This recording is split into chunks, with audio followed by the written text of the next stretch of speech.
Michigan State. Bob Kula, the offensive tackle. The Spartans losing last week to top-ranked Notre Dame, and now squaring off against the number 2 ranked team in the country, the Hurricanes of Miami. This is Spartan country.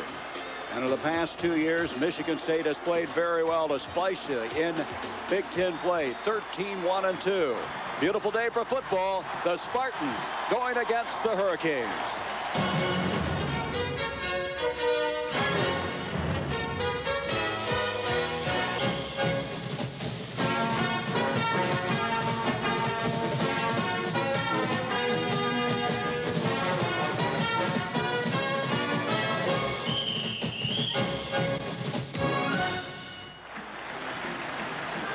George Perles, 5 straight winning years for the first time in 25 years at Michigan State.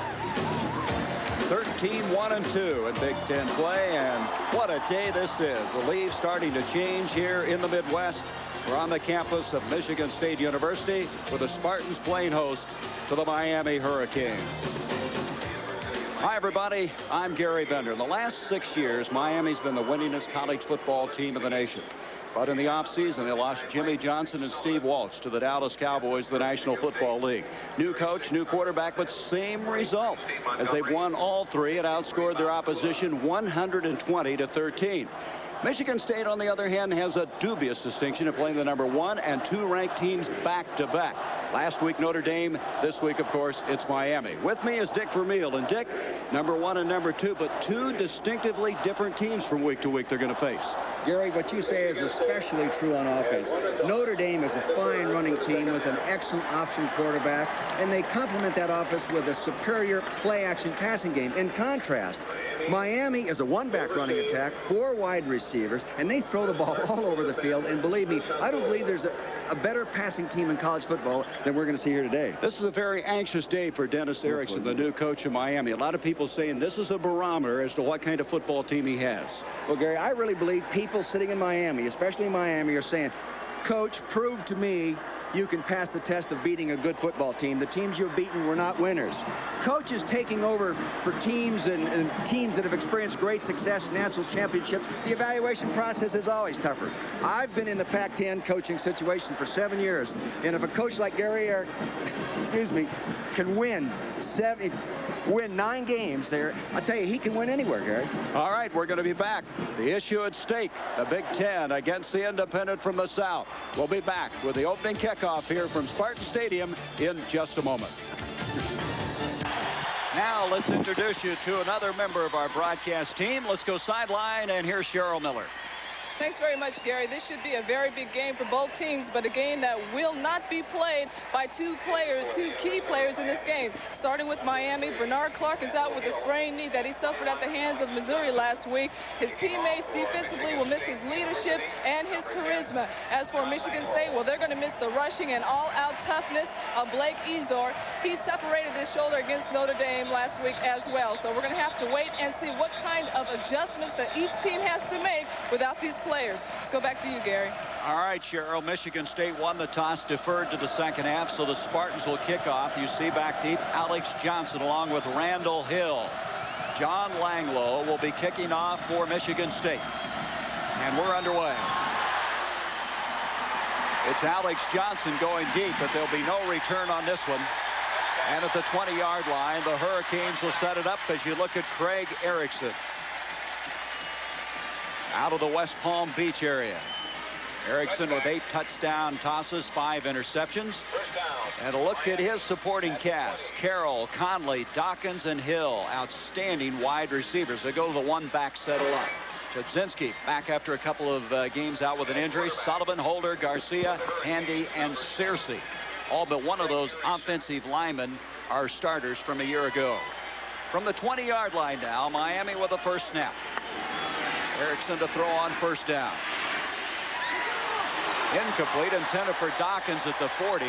Harlan Barnett was closest to the football, and let's set now defensively the Spartans of Michigan State.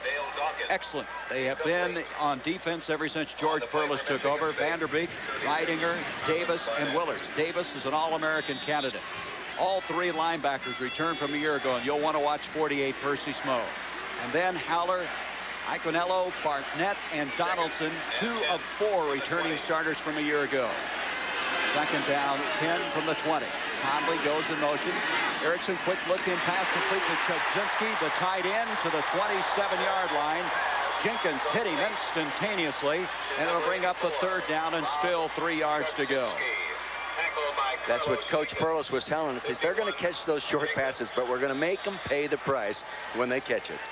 Erickson has on a couple of occasions started very slowly for Miami. Against Wisconsin, he had only 1 of his first 9 passes, had 4 interceptions in a game against California. Third down and a long 3. Protection is there, and he's on target. Wesley Carroll's got a first down, and he goes out at the 40, out to the 41-yard line. 14-yard gain, and Harlan Barnett was over there, but there is a penalty flag. You can see they come to throw the football, Gary, and they throw it all over the field. They stretch your defense from one sideline to the other.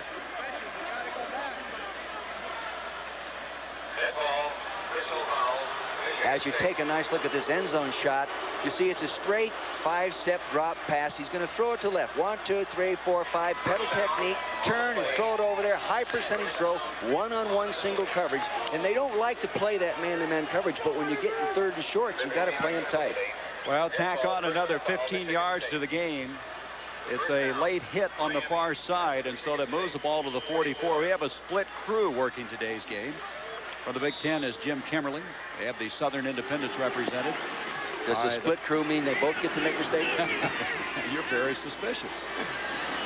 So the gain of 14 yards and a 15-yard penalty sets it up at the 44 of Michigan State. That's behind the intended receiver. Intercepted. Percy Snow.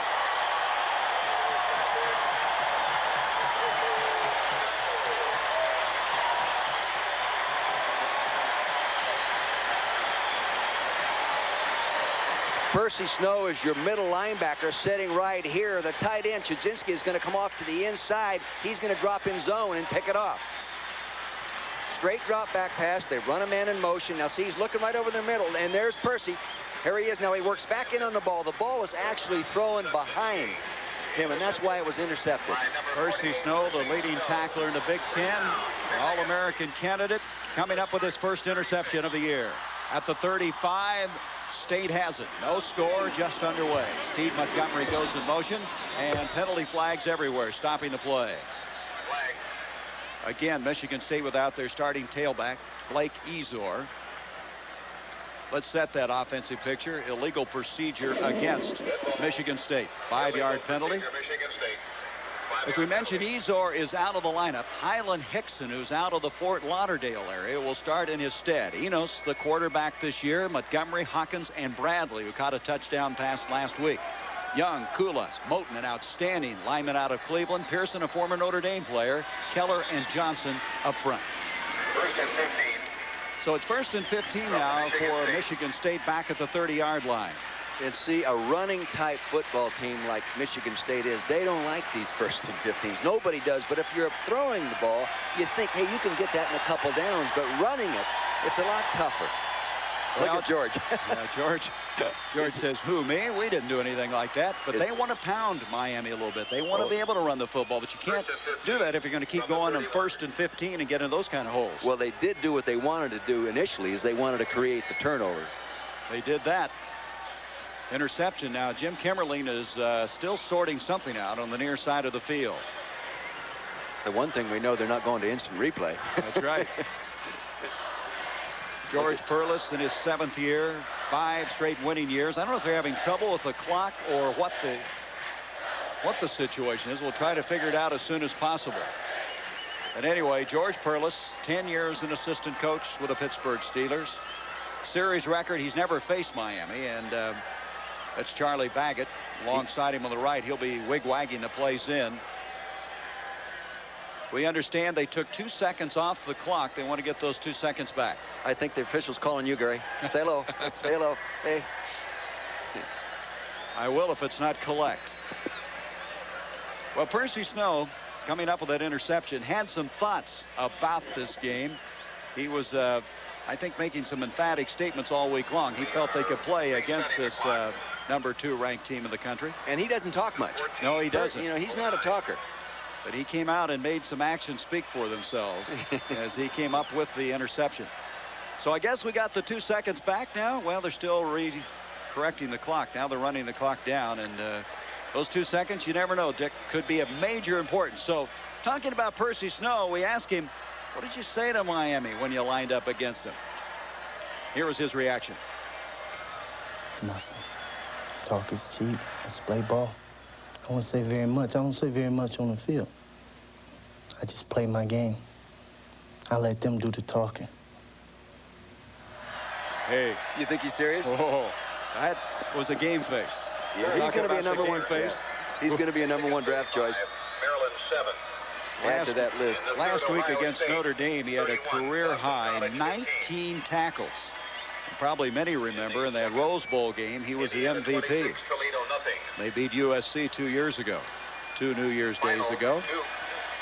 Well, Dan Enos, who replaces Bobby McAllister, who took Michigan State to the Rose Bowl, will come on. They really like how he studies the game. He's a real student of the game, working very hard to make his opportunity pay off. After every evening training table dinner, he goes over, collects some tape and film, and starts studying again. Good student. So the clock has been reset at 14:09. We're all ready to roll. On a 1st and 15, play action. No, they hand off straight ahead, and no place to go that time.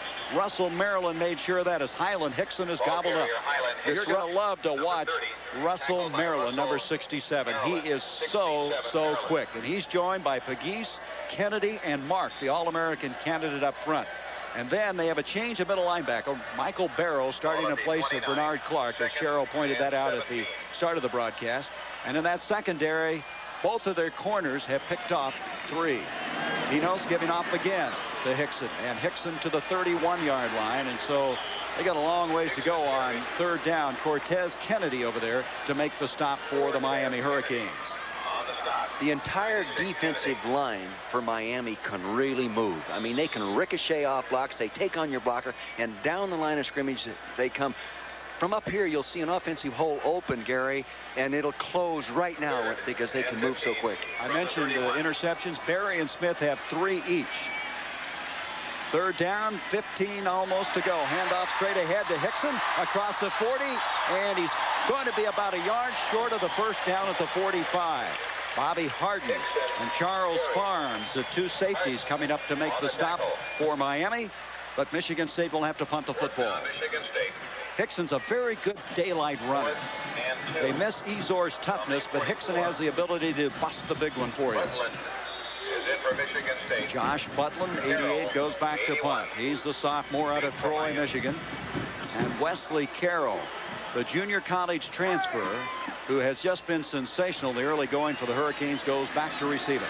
17.5-yard average returning punts. That's better than a first down every time he touches it back there. He averaged over 20 yards return against Wisconsin. Very poor punt off the side of the foot, but it does take a state bounce to the 20. And Carroll will get it to the 28-yard line before he's knocked out of bounds there. So Miami will have the football for the 2nd time. That will go as a 36-yard punt, a 9-yard return. Well, we're getting settled in here, and there's no score. 12-10, 1st quarter. Roger, thank you very much. Wow, Duke kind of short-circuited that Clemson march to New Year's Day, didn't they? We were counting on them in the Citrus Bowl. Hey, nothing's automatic. That's right. The first time that Miami had the football, they attempted passes on every occasion. Let's see what they do this time. No back attack. Back to throw is Erickson, and target fine catch in the open air is made. That catch is made by Lamar Thomas.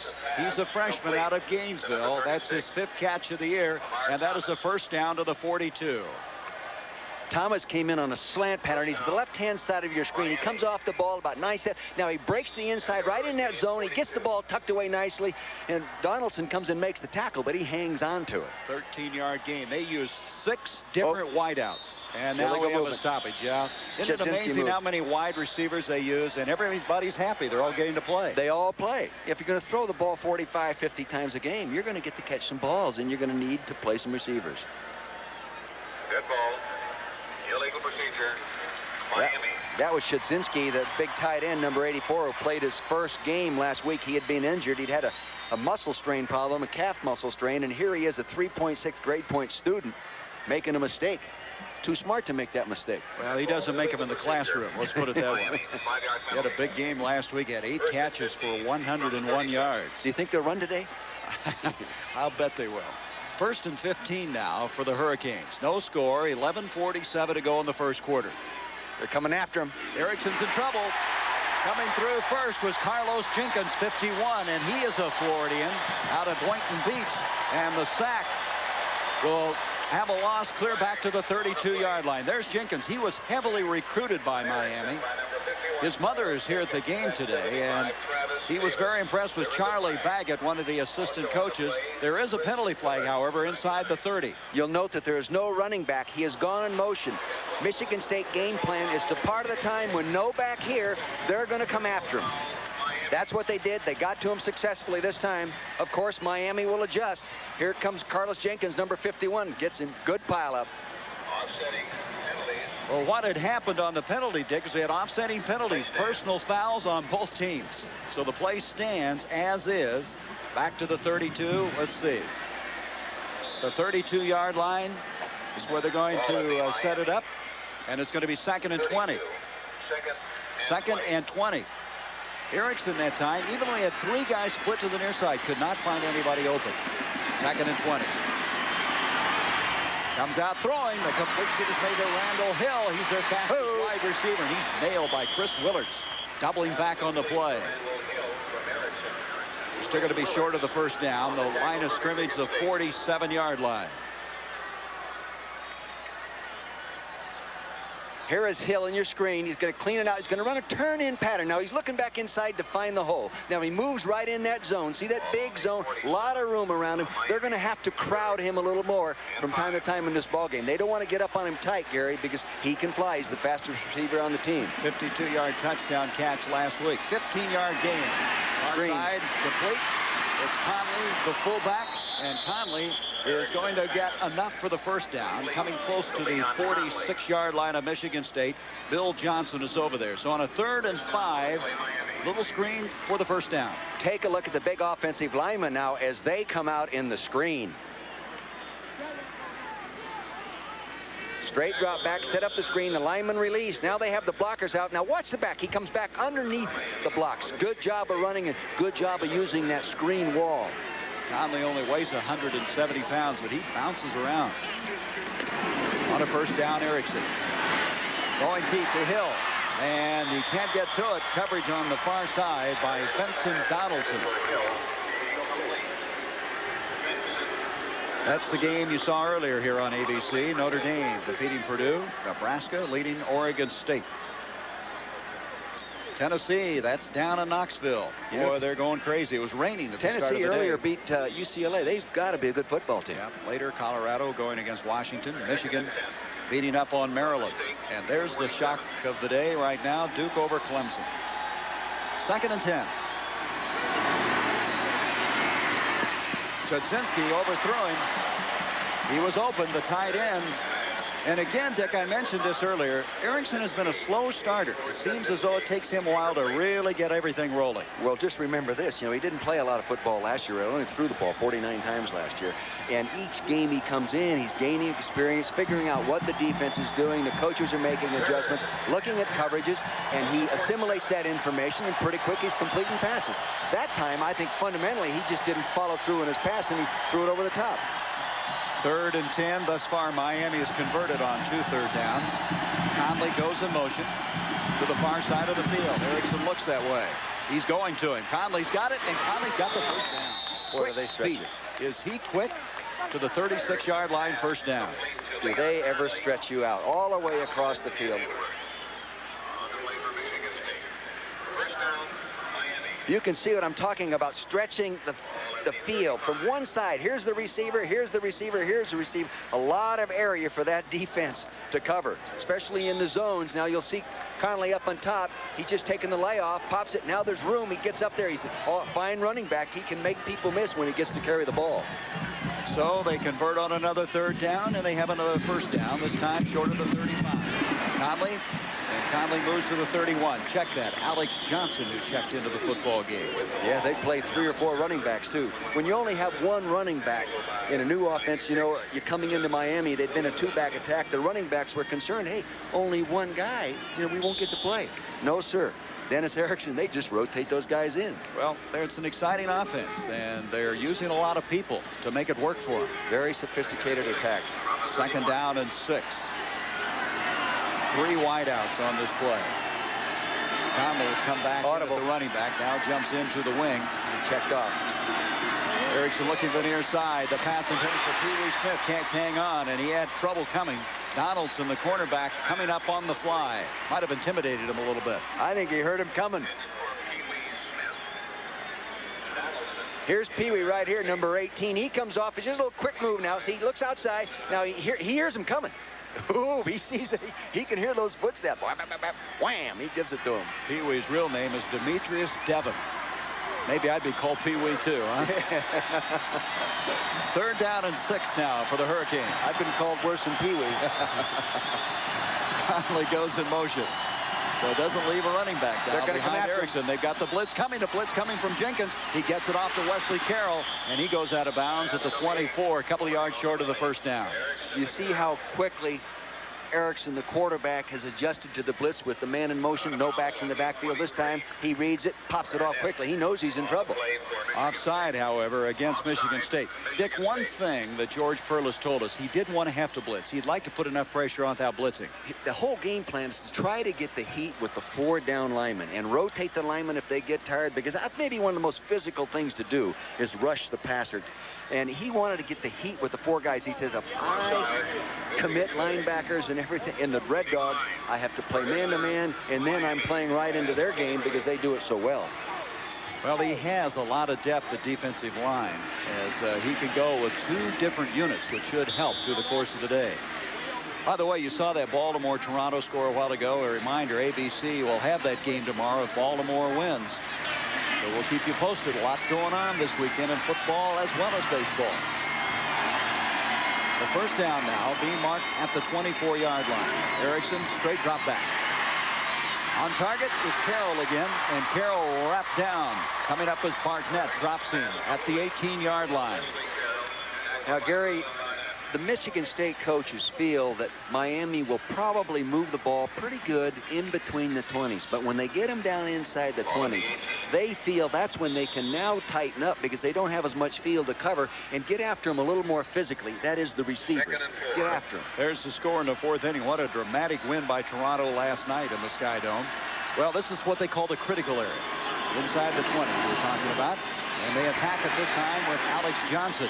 Johnson to the 15-yard line. He'll be a little more than a yard short of that 1st down. That Matt Vanderbeek did a real nice job of playing defensive end that time, number 66. Did a real good job. As Vanderbeek had a career high in tackles last week against Notre Dame. A brilliant student. I tell you, that defensive 4 wall, they've got a lot of pride. Talking to him this week, when they stand on the sideline, they stand in the same order, position-wise, they're on the field. They just get used to standing that way. 3rd down, a long one, almost 2 yards. Audible. Look at this. Erickson audibles into this, and they can't make the connection. Pee Wee Smith, the intended receiver, and so it's 4th down. And they'll come in with an outstanding place kicker in Carlos Huerta out of Miami, who's hit 5 of 7 this year. Huerta, before it's all over, he is just a sophomore. This is Kalal, who will be holding number 19. But Huerta, before it's all over, could become the all-time leading field goal kicker for the Hurricanes. He's 8 for 10 in his career from this distance. Very accurate young field goal kicker. And the distance will be 32 yards. The punter Kalal to hold. The snap is down. The kick is up, and Miami's on the scoreboard.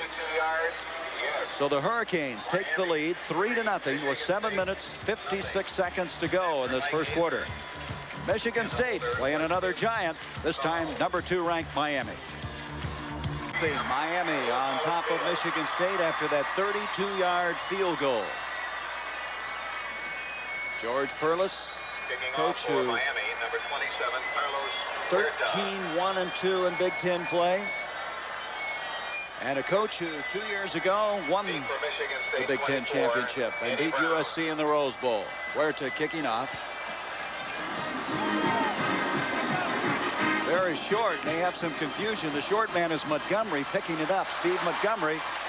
And he's up to the 26-yard line, and that's where Michigan State will start it. Montgomery, the starting fullback, the up man, eventually tackled by Charles Farms. And so State, trailing 3-0, will have the football. Montgomery's brother Greg, a punter for the Houston Oilers, who's hurt and may not punt tomorrow. Think about an isolation on State first down at the 26.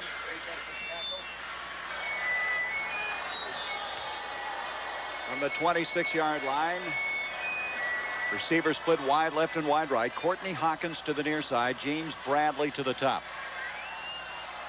Enos to Highland Hickson. And Hickson for 2, and then he meets an avalanche led by Russell Maryland. Remember Russell Maryland? He weighed 300 pounds. He's number 67 for Miami when he was in high school out of the Chicago area. No one recruited him except Indiana State, but they liked his great heart and determination. And he comes off the ball, doesn't he? Plus, he weighed over 300 pounds as a senior in high school. And believe it or not, at that weight, they used to have what they call the big man 60-yard dash in that area, and he would win it every time. And I think that's what impressed the Miami coaching staff. Gain of 1, 2nd and 9. Enos. Throwback, far side, Hickson. Hickson doing a good job in the open field. Out to the 34, 3 yards short of the first down. Michael Barrow made the stop. Let's go to New York now, and let's go to Roger Twibel. Thank you very much, Gary. Southern Cal and Washington State at Pullman, Washington, and the Cougars have struck first. Redshirt freshman Aaron Garcia to wide receiver Tim Stallworth, 77 yards on the touchdown. Washington State 7, Southern Cal nothing. Let's go back to Gary Bender. Well, Roger, that's some of the influence that Dennis Erickson left with him. Of course, coaching at Washington State before coming to Miami. He's impressed the entire Northwest with that football, wide open football. On a 3rd and 2, and Hickson is not going to get the first down. That was Hurley Brown coming up to make the stop on Highland Hickson.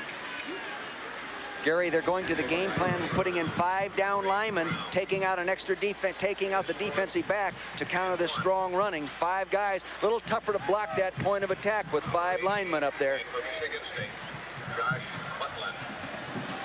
Remember now, this year, thus far, coming into this game, teams have been running at this Miami team with no effect whatsoever. 0.8 yards per carry. And they still feel they have to change up and go to 5 down linemen to counter the offensive line strength of Michigan State. He's going to run it. Yep, bad snap, and Butlin's taken off, and he's going to get the first down. Josh Butlin takes it all the way to the 35. That was not designed to be that way, but Butlin, who can play tight end and is quite an athlete in his own right, averted disaster and went 31 yards. A major break for Michigan State. Evidently, now you'll notice as the ball is snapped, it's on the ground. Now you see the return was going to be the left. They crushed the wall into that side and didn't have somebody coming from that side to contain.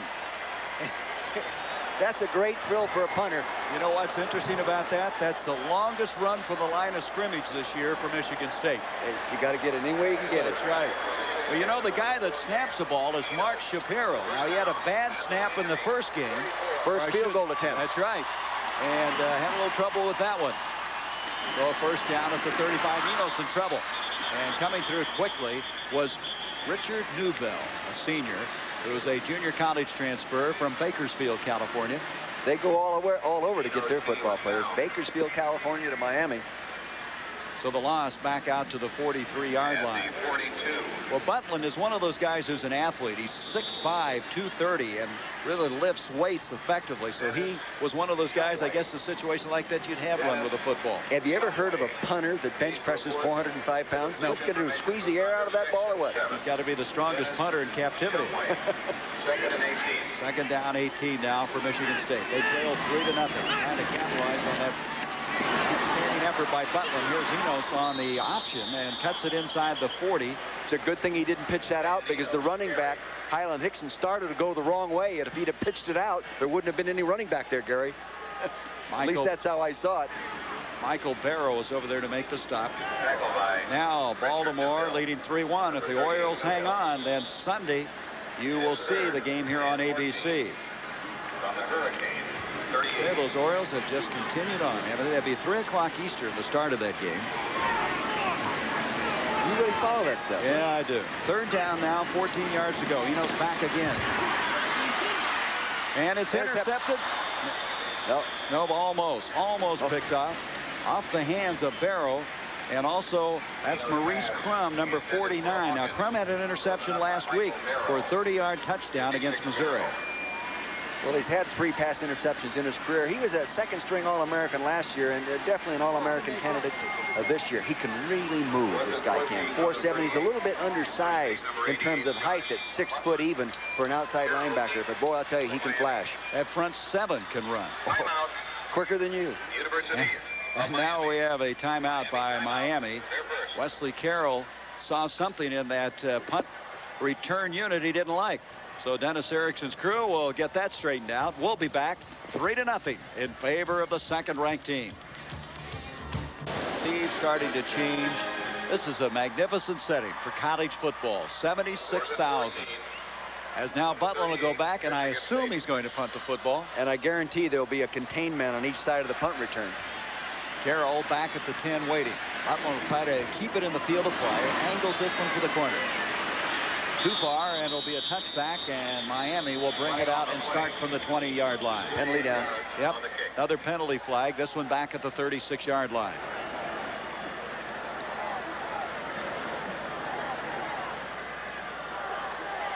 Holding against Miami.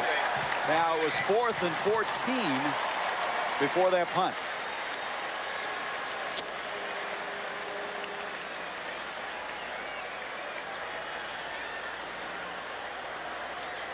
They're talking about it out there, and Dennis has taken a look. Really enjoyed meeting Dennis Erickson and visiting him because, you know, I was a native West Coast guy, and I've heard a lot about the guy, but never had the opportunity to meet him. And he's really influenced football. Yep. And especially in the Northeast. Well, you just holding on the defense, 4th down. Well, now it makes it 4th down. Is it field goal range? Well, they're 4 yards away. 4th down 4. They're thinking about it. Langloh would be the field goal kicker. It'll be 4th and 4 from the 28. They're going to attempt the field goal. Langloh is coming out. It's going to be 46 yards long. I don't think you have a choice. I think you have to go after, you know, the field goal at this time in the ball game. You know, sometimes you can say, well, geez, we know that Miami's going to score. We're down this close. We better gamble and try to get the first down and go on and score. But Langloh's been successful from the distance. Last year he was 3 for 5 from this distance. 51-yarder, but again without the tee. And Langloh kicking this one, and he's tied it up. So the penalty by Miami gives State a second crack, and they capitalize. 3-3 the score. 3 minutes, 59 seconds left in this first quarter. Langloh with the field goal. Roger, thank you. We're all even here at 3. This man, Langloh, with the 45-yard field goal. You see the distance, and of course the big penalty holding against Miami gave him the field goal opportunity. That's a good kick. There's a lot of height. Johnson. He's down. He put his knee down. He sure did. I think he was having a little trouble locating the ball in the sky and then stumbled. Number 21. And Miami will start from the 4-yard line.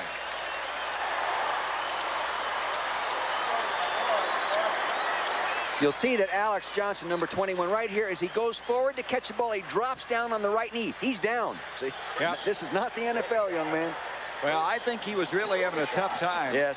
Looking up into the sky. Very bright at this particular time of the day. They're going to mark the ball just outside the 3. 3-3 our score. 3:57 left in the first quarter.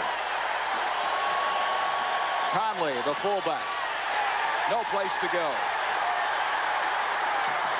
Travis Davis was there first. There he is. Davis, second team All Big Ten pick a year ago.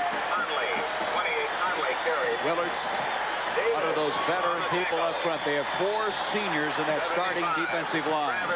Davis. And they are a physical group. Well, I tell you, they can all bench press the 400-pound-plus categories, and I mean, they really pride themselves in being able to stuff blockers. But the offensive line from Miami, they can block the run. They've run the ball for 144.7 yards a game, so they can move it on the ground.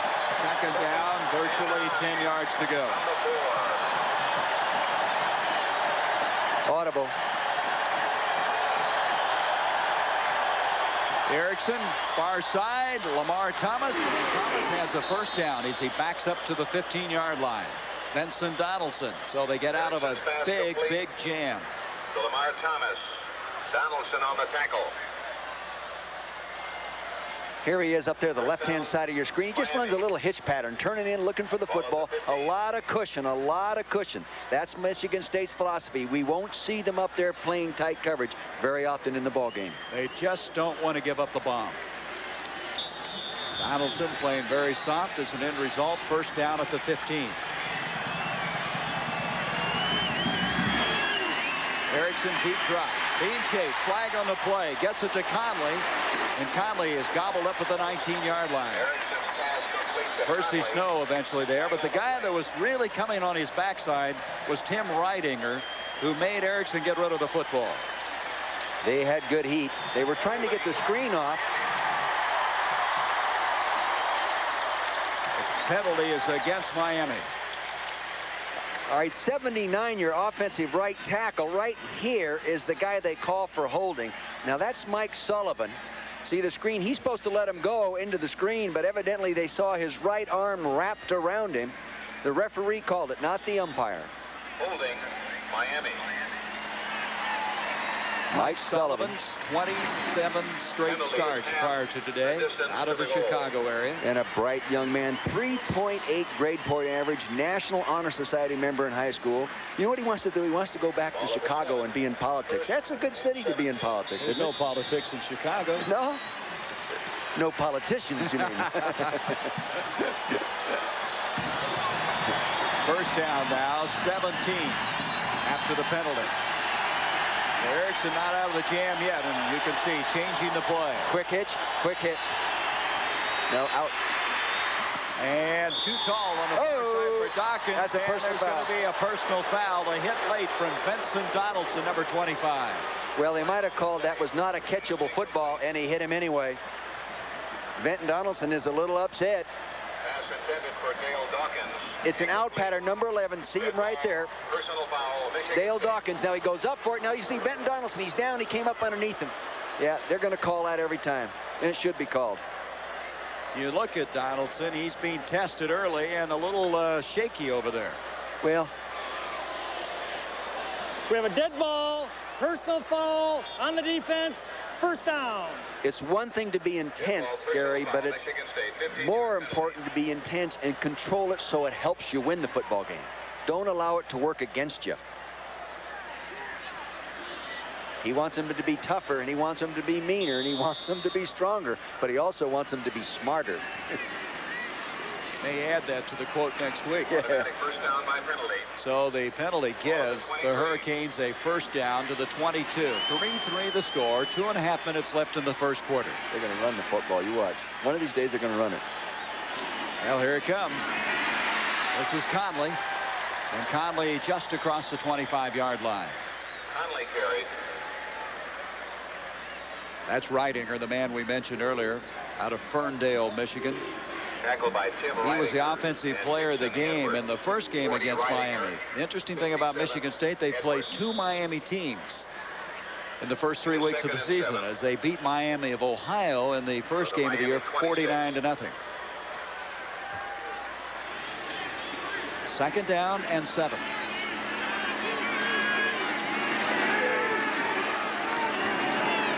They have a trips formation to the top of the field, 3 wideouts. Erickson scrambling. Throws. Hello, Percy. At the 31. Big hit by Percy Snow is laid on as Conley was the receiver, and he paid for it. Conley, tackled by Travis Davis, number 75 of Michigan State, was the big defensive lineman that got in there and created the pressure, forced him to get out of the pocket. And Travis is a good pass rusher. Did a good job. Has 19 sacks in his career already. Ooh, Iowa. Now that is the next opponent of Michigan State. Tulsa. Tulsa beat Oklahoma State earlier this year. Third down now, still 2 yards to go. We got two tight ends. No, one tight end and a wingback in close. And the trips formation at the top. Play action by Erickson, being chased by Bobby Wilson. Big block, up and almost intercepted. Donaldson had a crack at the interception. Again, Erickson throwing the ball too high for his tight end. That's the second time that's happened. I noticed. Focus your attention on the big tight end as he works back across the linebackers, following the play action to freeze him. See, there, freeze him in there with all that action. Here he is coming across the field up. He'll reappear right now to the right corner of your screen. There he is. He goes ways up. He bats it up in the air. Boy, that's dangerous when you bat it up in the air. Tim Kalau will punt the football for Miami. Mike Azer to snap. Courtney Hawkins back for Michigan State. Ooh, great punt. Very high. Fair catch by Hawkins is being made. Then he lets it hit. And Miami will take advantage of that as the ball will roll close to the 25-yard line. That was a great punt. He got that ball up in the air, and that allows your coverage to get under there and cover that kind of punt. 44-yard punt. It looks like they're looking at the hand of Craig Erickson. They're lowering the sights on it. That's what they're doing. I guess they're just so. lowering the sights. Well, Dick, I know you're looking forward to this. I am too. ABC's Monday Night Football. Two bitter coaching rivals going head-to-head. Mike Ditka, Buddy Ryan, the Eagles against the Bears. The last time they played in the fog. And there'll be some hitting in that game. They're going to get after it. That Cunningham is just such an equalizer. I mean, you can win. You give up 30 points, you can still beat somebody like that. You're never out of it, are you? Enos pitches to Highland Hickson. Hickson is clotheslined by Roosevelt, Maryland, who came flying over and hit him around the shoulder pads, and that was as far as that was going to go. They were in two tight ends that time, trying to balance up that defense. See the time remaining as we wind down the final seconds of the first quarter. Second down 2 now for Michigan State. Here it is. It's right up there. He got outside with a good tight ends block on that one. Second down 2. Enos to Hickson. Hickson's in trouble. He just met at the line. That was Darren Smith, freshman out of Miami, was there. Now they're still looking over the hand of Erickson. You know, sometimes in throwing, you'll follow through and your hand will hit the helmet of the pass rusher or offensive lineman. We've ended the first quarter. It's all even at 3. Miami, Michigan State. Some concern in the Miami bench area. Dennis Erickson, we understand, hit his hand on one of the Michigan State helmets. And they have put ice. They have an ice bag on it. This is the backup quarterback. That is Gino Torretta out of Pinole, California. So we'll try to upgrade that situation as soon as possible. Update it. We come back in now to the start of the second quarter on a 3rd and 2. Nothing developed on that play. Absolutely stuffed was the Michigan State running game. Let's go to Cheryl Miller and see if we can get some insight on the injury. Okay, Gary, I'm down here, and right now there's a barrage of trainers around Erickson. They're wrapping his hand. It's his knuckle. It looks like a huge, very big bump on his knuckle. He's moving it around. They're still taping it, but the trainers think that he's going to be able to go ahead and get back in the game. Thank you, Cheryl. As to punt again will be Butland, as it's still 4th and 2. That last play just didn't do anything for Michigan State. He hits it. Wow! Wesley Carroll goes back for the Hurricanes at the 21. Trying to get to the picket line. Look at this speed. 35-40, and the junior college transfer shows why he's so exciting and averaged over 20 yards return in a game earlier this year. Josh Butland, who punted, came over and knocked him out of bounds. They'll return, and Miami will have the football. A personal foul against Michigan State. So Carroll returned that ball 22 yards after a 45-yard punt. I didn't see any kind of a personal foul play. Did you, Gary? I don't even see the flag. Where is it? I didn't see it. I still don't see the flag. But must have been down on the sideline here somewhere then. I have a personal foul on the green. First down. Wow. That's dumb football. Yep. Tack That's dumb on football. to that 22-yard return, another 15 yards, and all of a sudden Miami is at the 42 of Michigan State, and Perlis is hot. Oh, I know, and I would too. Yeah, that's dumb football. You can't give a team like that 15 yards in those situations. They move the ball too well on their own. They already had a personal foul earlier. So now we're going to take a break. Still 3-3 and Perlis and Michigan State. Very costly penalty.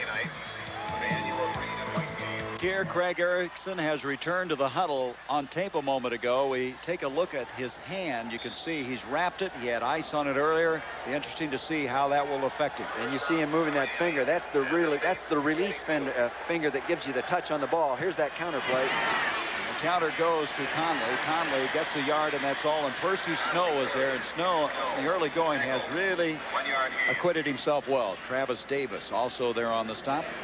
There's the first quarter stats thus far.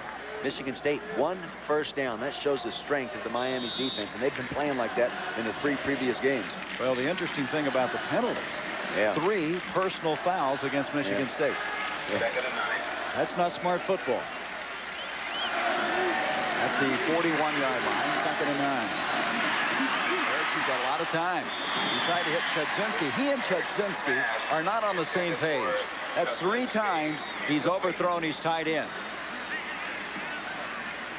He's getting a lot of time. Now, Davis ran a stunt, number 75, right here, came all the way around on a stunt as these 2 people came around, but he still didn't get to him. He still had too much time to throw the football. See, he comes all the way around on that stunt. He's sitting there like that. Now he just moves up in there, throws it up over the top. The rush was a little bit close to him right there at the end, and he had to raise his sights, and that's why it was thrown high. 3rd and 9. And this one, mix-up here. Randall Hill made a cut at the 25, and the ball was thrown away from him. So a mix-up on that play. And so Erickson coming in with that damaged hand really didn't get anything going, and they're going to have to punt the football. Dennis Erickson's got to be a little concerned about whether that hand is affected more than Dennis Erickson hopes it is. Well, the other thing is, in the kind of offense that they run, they don't rely that much on the running game with that one back there all the time and 4 wide receivers. They might gradually have to change your approach and come with 2 tight ends, 2 wide receivers, and hand the ball off a little bit more and take some heat off the quarterback. Bilal punting, big rush put on, hits it very high, trying to keep it in the field of play, and he's going excellent job. Yes, he did. It's coming back up. Michigan State bounce, and eventually Steve McGuire downs the ball to 15. The injury to Craig Erickson is the knuckle on his right ring finger. So that's the area that's affecting him, and we'll develop that a little bit later. Concern is starting to mount for Miami. They have their backup quarterback, Gino Torretta, throwing, and I have a correction to make. It's his ring finger. The index is not the finger I thought it was earlier. It's a ring finger knuckle, and there's a tape again of it. You can see, as you said, that's one that guides the football.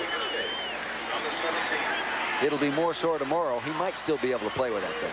Well, Torretta was warming up, you wonder. Pitch comes back to Highland Hickson, and nothing doing. Russell Maryland was there first, out of Whitney Young High School in Chicago. He's their leading tackler coming into this ball game.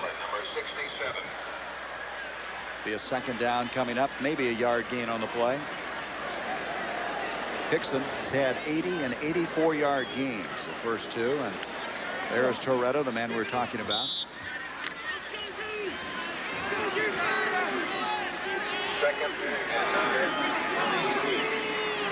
He's thrown only 13 passes prior to today, completing 8 of them. This time jammed up, no place to go. And right now, Highland Hickson is looking for some help. Just nobody able to block. This time, Cortez Kennedy. He's out of Wilson, Arkansas, junior college transfer out of Northwest Mississippi Junior College. This is a tackle trap as they try to come across and open up the hole horizontally. Here it goes. See, here's a trap. Boom, a good penetration. They stuffed it right at the point of attack, and they couldn't get up underneath that trap block. So they're going backwards. 3rd down and 11 now, just out across the 15. Everybody else is going backwards, trying to run against them, too. That's right. 0 for 4 now on 3rd downs, Michigan State. There's a little draw handoff to Hickson. He bursts out of there. He's on his feet. First down.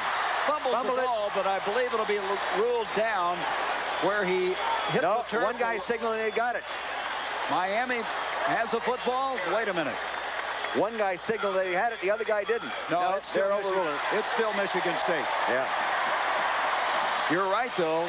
The back judge was pointing the other way. But running over there was Jim Kimmerling and said, no, sir, he was down.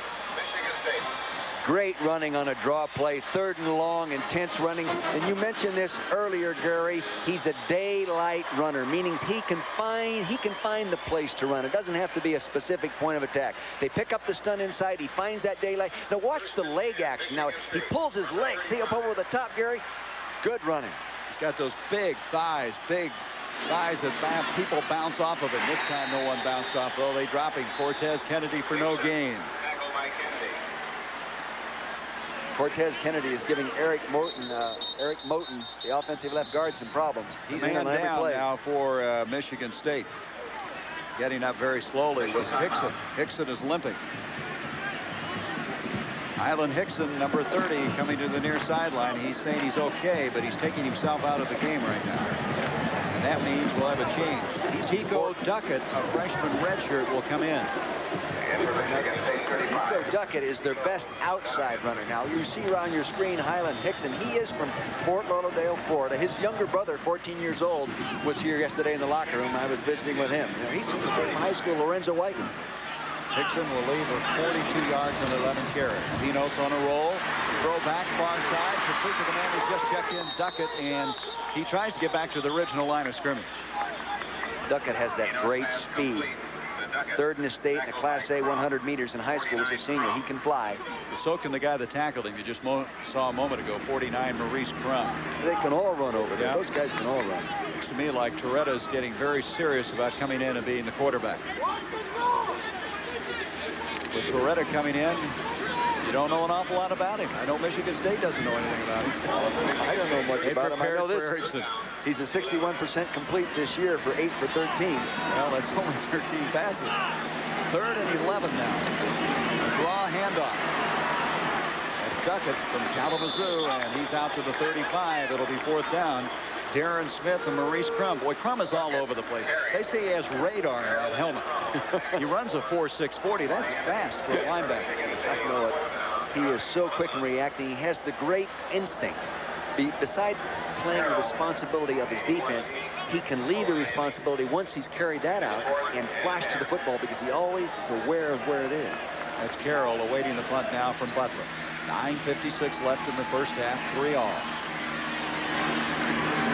Snap was a good one, and Butland hits it to the far side. An exceptionally good punt, and the fair catch is made by Carroll out across the 30 to the 31-yard line. That will go as a 34-yard punt by Josh Butland. 3-3 the score before the sellout here in Spartan Stadium. Come in to run the team at quarterback. You wonder what's going through his mind. He wasn't expecting this. No, but I'll tell you this. He's the kind of kid, you know, last year he faced the number 2 defense in the country every day, running the opponent's scout, you know, the scout offense all the time. So he's seen good defenses in front of him before. 6'3", 196, a redshirt freshman, gives off to Conley, and Conley battles his way for a couple of yards. Dixon Edwards over there to make the stop. Let's get an upgrade now on Craig Erickson. Let's go to Cheryl Miller. Gary, well, Andy Clary, who is the athletic trainer for the Hurricanes, has taken Erickson in for x-rays. They want to x-ray the finger, make sure there's nothing broken, apply some more treatment, and get him out in the second half. Craig Erickson in the dressing room. He was 10 of 20 for 96 yards and an interception. Toretta, his first pass of the game. That's a safe pass. Gets it off far side to Conley. Conley takes off from there. He's very close to the first down. Looks like he's got it. The running back did a real good job of using his screen blockers that time. Conley did. And he did that early in the first quarter as well. First down, Miami. First down out to the 43. There is Conley. Toretta needed something like that. Get a little confidence, complete a pass. That's the best way to start out the guy. Giving him something that you can complete. It's almost 100% completion. Alex Johnson now in the backfield. Now first down and movement. I don't know if Bobby Wilson was drawn off or not. That's number 97, Bobby Wilson, out of Chicago. He's another junior college transfer out of northeastern Oklahoma A&M. They like him a lot. He's still learning how to play. He's still learning. You can see him come flying offside. Nobody moved. He's the first one to move. He's so close to the ball he can smell the darn thing, and he still jumps offside, you know. So the penalty, 5 yards against Michigan State. Look at that. Miami 8 yards rushing. Michigan State having a tough time, but a lot better of it than Miami. They're going to run here. This is Alex Johnson, and he has a first down. Burst of speed inside the 45 to the 43. Benson Donaldson and Dixon Edwards over to make the stop. Edwards on the tackle. First down, Miami. Dixon Edwards, according to George Perlis, plays the game as fast as anybody's ever hit. He runs so well. You'll notice right here that they move the receiver in close. The reason they do that is so they can pull these two linemen and run their counter gap. That's the only time they line them up in there. See, he cuts them down from behind. That allows them to get the lineman out in front of that play. Loretta on a first down. He throws it right into the Michigan State hands, and that is Carlos Jenkins. So the Floridian comes up with the interception, the second interception of the game. And Michigan State will have the football.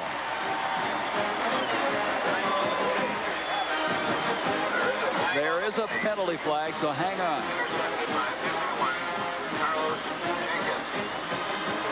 It's a personal foul against Miami. So they'll tack on 15 yards. Snow with an interception. And now Jenkins picks off one. And Torretta, who needed some confidence early, coming in relief of Erickson. That won't help. And a dead ball. Personal foul on the defense. First down. Here he is lined up right here. He drops off into the zone. Here's a young man, number 51, Carlos Jenkins, that wanted to go to the University of Miami, and his mom said no. She wanted him to get out of that environment in Miami and move somewhere else. She actually wanted him to go to Louisville because she liked Howard Snellenberger. And in came George Perlis, and Perlis out-recruited him. He picked off his first interception of his career last week against Notre Dame.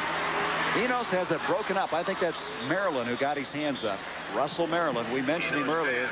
You know, sometimes you don't hear about some football players when you have a lot of good name players. But in watching the films, this guy kept jumping out at us all week long. Oh, he has that great quickness, and he gets that penetration. And when you're a little bit on the short side as a quarterback, and you set up there and you go to throw that ball, and that guy gets his hands up. Look at him leap up off the ground there, see? He bats it back, you know, and that's tough.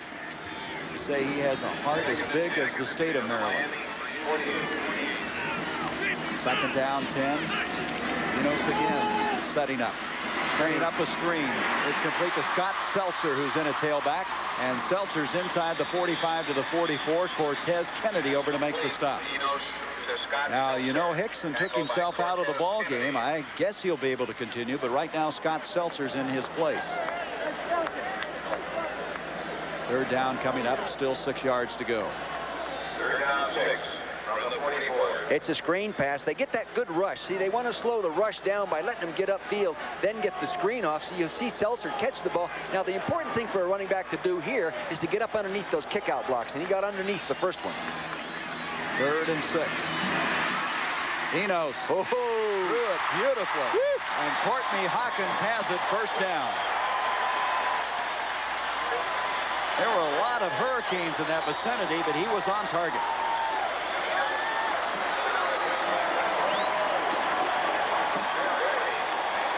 Here's Courtney Hawkins in the middle of your screen. He's going to run a square in pattern. See him on the hash mark. Now here he comes working across the zone. Like they turned him loose in that zone. Oh my God. Crum was right there, and it almost acted like he expected somebody else to make the pickoff. Well, 13-yard gain. Courtney Hawkins played as a freshman last year, a true freshman. He was a Michigan Player of the Year his senior year.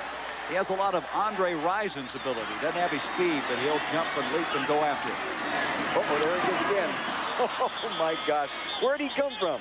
Well, Maryland is right now playing in their backfield. I think he's in their huddle. I think you're right. Scott Seltzer wonders where he came from as well. Here he's lined up right here. Let's take a look and see what he does. I didn't see any offensive lineman pull. Oh, he did pull, and the tackle was blocking down on him and didn't get there quick enough. If you're going to block down on him, you better not pivot over the inside foot. You better open that inside foot and close. So Seltzer remains in a tailback. It's now 2nd and 14. He's out of Farmington, Michigan. 99-yard 30-yard game against Miami of Ohio. Enos back to throw, and it's going to be caught this time by Bradley. First down inside the 20. James Bradley.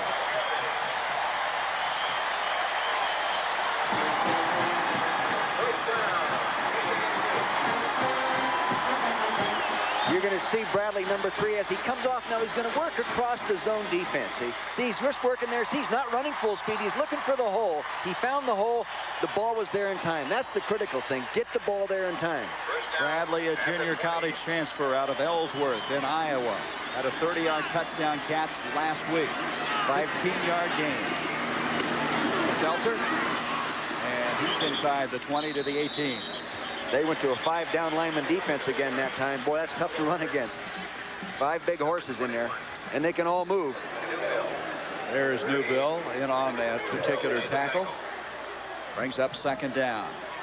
So Enos has thrown the ball very well on this drive, completing 2, one to Hawkins and then coming back to Bradley and throwing it with a lot of authority. Well, you remember commenting to me on Thursday in the practice field how well he was throwing the ball. You were impressed. Good evaluator. He's waited 3 years to be the quarterback. And now he rolls out far side to the 15, 10, and he takes it in. Touchdown, Michigan State.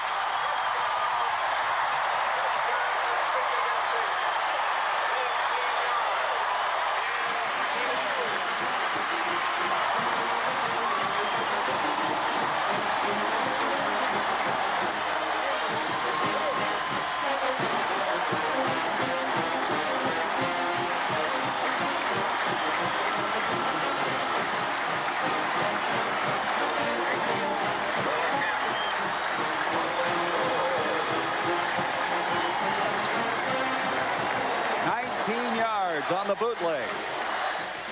Langlo now to attempt the point after. See, he's been perfect from that department this year, 8 of 8. Kick on the way, and Michigan State has a 10-3 lead.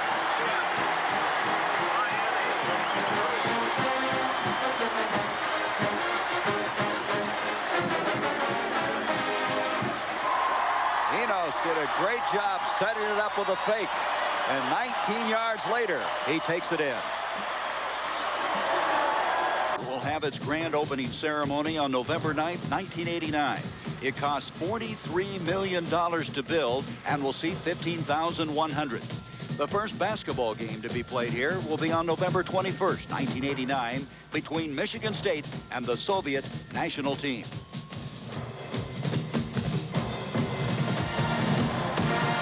Michigan State people do such a good job, and they allowed us to go into that Jack Breslin Center. First people to be in there, and what a facility that's going to be for Judd Heathcote and the Spartans.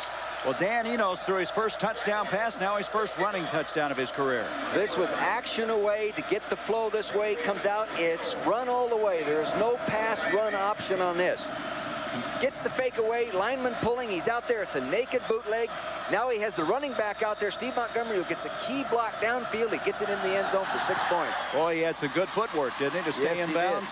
Alex Johnson, no, it's going to be Randall Hill coming up with his kickoff return. And look out, here he goes, and Hill brings it out to the 44-yard line. Woo, does he scoot? Ooh, well, he's their fastest guy. I guess he should scoot. Over the 40. You can see why he's averaging 22.6 yards a return. He can fly. He went past those people like they were standing still. Out of the Miami area, 33-yard kickoff return. Now Toretto will come in to run the team at quarterback. Turn the ball over, you get beat more often than not. See that turnover, interception, they take it on in. This time they'll come with 2 receivers split to the near side. Into the ball game is Doyle Aaron, one of those, and Dale Dawkins, the other. Beretta gives off to Conley, and he's hit, and that's Vanderbeek. Matt Vanderbeek, senior out of Holland, Michigan, nailed it. Leon Conley carried. We've been told that Craig Erickson has now headed to the hospital for some extensive x-rays. That's scary. It is. Now they have another quarterback with him, Brian Forte, a true freshman who they brought along on the trip, but they want to redshirt him. And 11. No one, by the way, has scored on Miami in the second quarter prior to today. They were 55-0 in that department. Far side, complete to Johnson.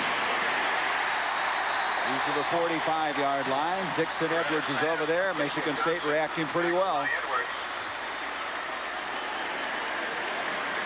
You know, normally when Miami's offense has turned it over, the defense has gone in and shut them down. This time they didn't do it. You can see this. The Miami offense turning it over 13 times, had given up 1 field goal. Add now 1 touchdown today. And again, the first point scored in the second quarter against them this year. They thought this would be a barometer, their toughest test to date, and it's proving to be exactly that. Timing is off there. And, Timing's off. See, they're losing their poise a little bit right now. They better regroup. I think the center snapped that on a different cadence than the rest of the squad was expecting it. Bobby Garcia is the center. Dead ball. Illegal procedure, Miami. This is their 3rd road trip of the year, but they're meeting the best football team they faced this year thus far. Wins coming earlier this year against opponents that really, everybody will admit, was not that stiff. Wisconsin, California, and last week, Missouri. So now it's 3rd and 14, and Torretta and Miami needs to have something going good for them. Pressure coming, and on target. Nice job. What a throw, complete to Doyle Aaron at the 45. And Reidinger was coming after Torretta on that play. And he did a real good job of getting that off under duress, as you said, because Reidinger came around from right here, came all the way around on a stunt and got right into his face, and he still completed the ball. Good job by Gino. Here he comes. He fires that into that zone. Does a nice job of getting it. That's a tough throw under that kind of pressure. That's a long throw to You make. bet it is. 16-yard gain to the 45. That may help him. Torretta now play action, rolling out. He's got the corner if he wants to run. Throws, and Dawkins has got it. He is to the 20, and on his feet to the 19-yard line. And all of a sudden now, on 2 passes, Gino Torretta has looked excellent. Inside the 20, at the 19. Dixon Edwards tackled. First down just inside the 20. Dawkins, their leading receiver coming into this game out of Vero Beach. Baltimore hangs on there. There'll be a game tomorrow, 3 o'clock Eastern here on ABC. Just inside the 20 now. And all of a sudden, Miami's on the move.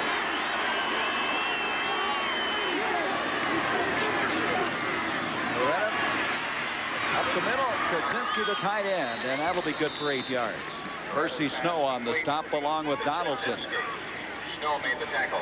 As we mentioned, tomorrow live, 3 o'clock Eastern, Baltimore against Toronto, if needed. Baltimore leading 3-1, as you just saw a moment ago in the 7th inning.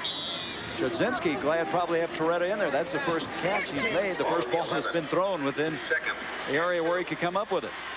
It was now set up a 2nd down and 2 yards to go.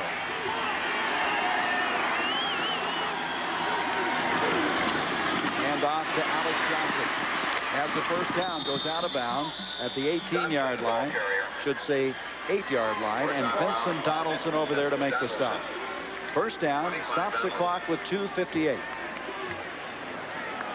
See, that's the same action they threw that play action pass off a minute ago. That really ties you up.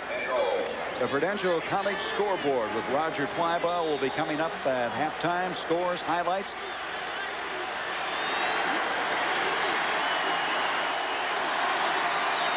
First down now at about the 8. Breaking the tackle is Johnson. To the 10, to the 5. Picking up about 3 yards on the play.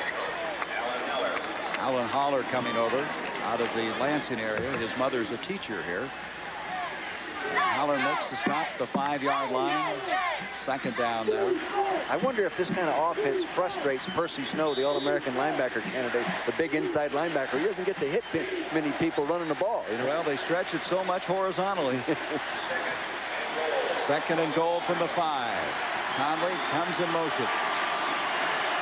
3 wideouts to the top of the field. Torretta looking up the middle. Wesley Carroll, touchdown, Miami. Touchdown, Miami. Torretta to Carroll. Well, Torretta all of a sudden got a burst of confidence, and he marched this team. 5-yard touchdown strike to Wesley Carroll. 3rd touchdown catch of the year for Carroll. That was impressive. Did a nice job. They look very composed, and you know, like we said earlier, a couple of those throws were under duress. Huerta now trying to tie this ball game up. And he does exactly that. It's even at 10. Michigan State 10. Miami 10. He's going to appear from the left side of your screen. You see a nice end zone shot right there. He's looking to his right. He's looking the people off. Now he turns back to the inside, and there he appears right down the hole. Touchdown. Here it is again. Here he gives it signal. I did it, Mom. Torretta in relief of Erickson. Gets the job done. Gino Torretta was 5 of 5 for 56 yards, and this guy 81. Wesley Carroll latched on to the touchdown catch of 5 yards. So Torretta has made a statement here, coming in relief of the injured Craig Erickson. Well, tying this ball game up. He hadn't thrown a touchdown coming into this ball game, but he had appeared, like we said. Now he's got his first one. That's going to pump him up just that much more. Huerta will be kicking off. Eddie Brown back deep for Michigan State. 2:14 left in this first half. It's one that's angling to the near corner and makes it into the end zone for the touchback. That would have been a tough one to catch up with. Line drive had a lot on it, and at the 20-yard line now, Michigan State will have it. Wesley Carroll out of the Cleveland, Ohio area. Grew up in the ghetto area there. There was the drive. 57 yards, and as we mentioned, Torretta 5 of 5 on the drive.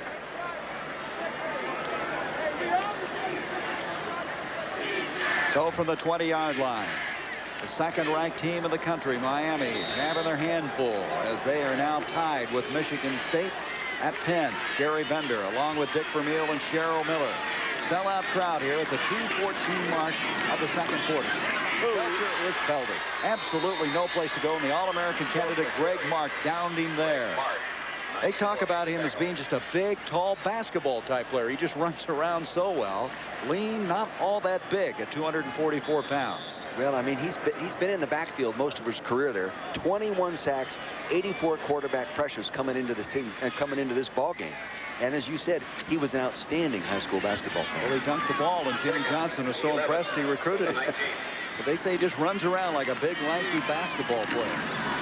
Dino's giving off now to Seltzer, and Seltzer, nothing doing again. And on 2 running plays, they've netted nothing. Gary, right now, Maurice Crum, number 49, the normal All-American outside linebacker, is playing in the middle in Michael Barrow's spot, number 56. As an end result, they were going to move Darren Smith possibly over in Crum's spot. As we mentioned, Bernard Clark is out with the knee injury, so that was a move they were anticipating should they need him, and that's where he is right now. Evidently, they felt they needed him. Timeout is called, and with 1:26 left, 10-10 our score. We want to remind you that next Saturday, ABC's college football will present regional coverage. An exciting Big Ten or Pac-10 matchup beginning live at 3:30 Eastern. Be sure now to check your local listings for the game in your area. That's next Saturday. So the timeout called by Michigan State, and they have checked that Miami, and Miami has 1 left, and Michigan State has all 3 of theirs. With 1:26, Miami still wants to get this football. With that kind of attack, you're going to stop the clock as soon as you can. They can go ahead and afford to use one of those timeouts. So 3rd down coming up, 3rd and 10.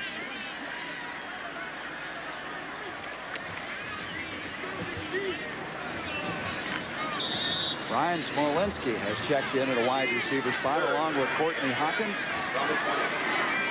And Bradley to the top of the field. 3rd down, 10.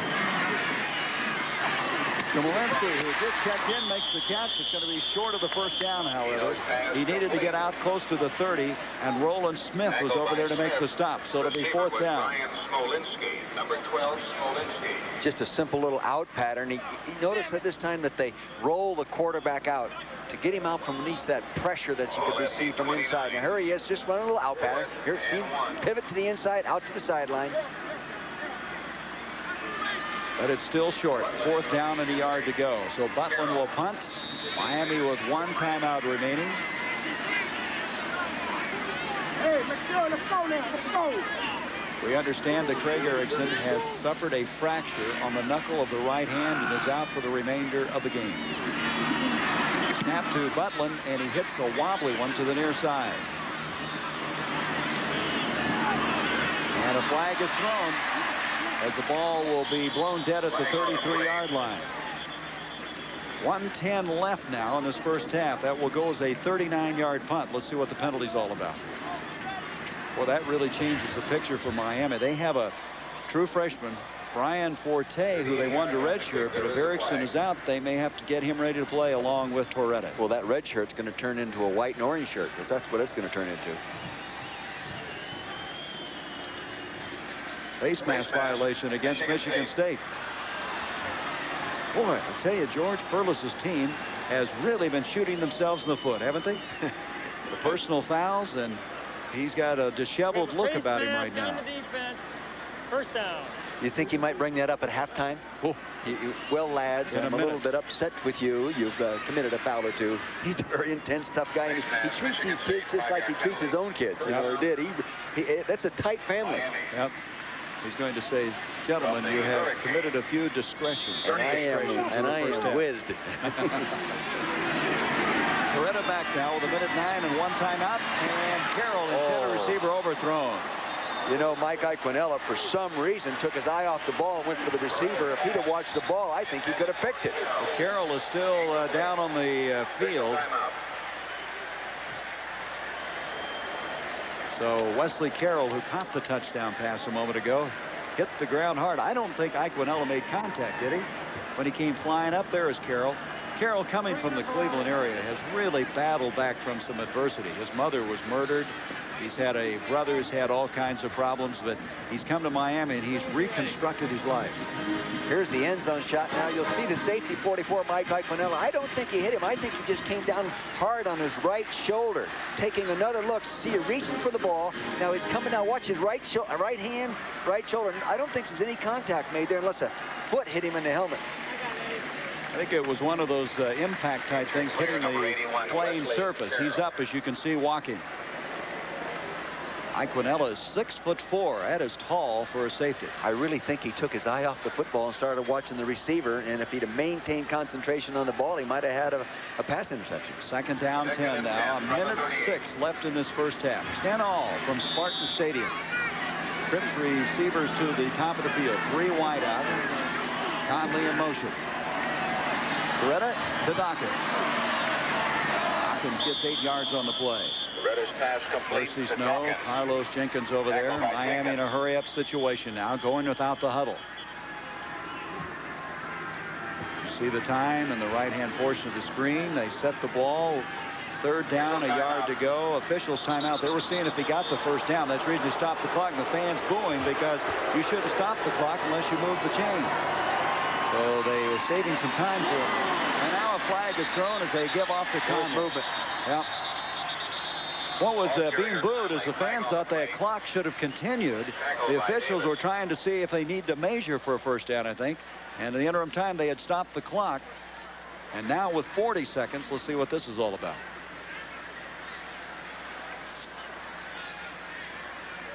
Good ball. Illegal procedure, Miami. So Miami will be backed up 5 yards. Illegal procedure back to the 42. Illegal start. Here you are in a 2-minute offense period right now, 2-minute speed drill with your backup quarterback, and the people aren't used to, the first unit aren't used to listening to this guy run the offense, and sometimes that's the problem. They don't get that many reps when you start thinking about it. And they're not used to his voice. They can't hear everything he says. 3rd down now, 6 yards to go. Torretta to Carroll, who checked back in, can't quite come up with it. That was close to being a big game. Yeah. Looks like that play is open.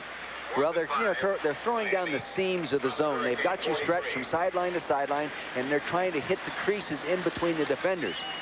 You can see right here, Mike Iaquinella, number 44, will appear. You're going to see him coming down and hit these seams. See? He throws it right down the hole, in the hole. Oh, ran out of time. Punt the football. Tim Palau is back to punt the football. Palau out of the state of Washington area. Punts this one, very wobbly kick. Courtney Hawkins will have it hit. It takes a Michigan State bounce. They'll down at the 33 with 19 seconds left in this first half. That's Sean Thompson, the brother of Billy Thompson, who played for the Lakers and now with the Miami Heat. 24 yards on the kick. First down, Michigan State. Just short of the 34 with 19 seconds. 10-all the score, and Perlis talking to Dan Enos. Right. Dan Enos out of the Dearborn, Michigan area. Played in 7 games last year and a backup to Bobby McAllister. And the players really like him. They want him to have some success. He waited a long time to become the starting quarterback. Well, I visited with him about it. He is excited. You know, the thing that impressed him, he said, most about Miami, he said, the defense and everything, is the ability of all of those guys to run. You really got to make sure you know where you're throwing the football, because they can cover a lot of ground. You know, speaking off to Seltzer, you know, we've never seen Hickson come back in after he went off. And Seltzer is stopped by Richard Newbell. The fans booing, but George Perlis says, let's just go into the locker room with this tie. They will not take another snap. And at the halfway point, second-ranked Miami in a battle will return with more college football action between Miami and Michigan State after this message and a word from our ABC stations.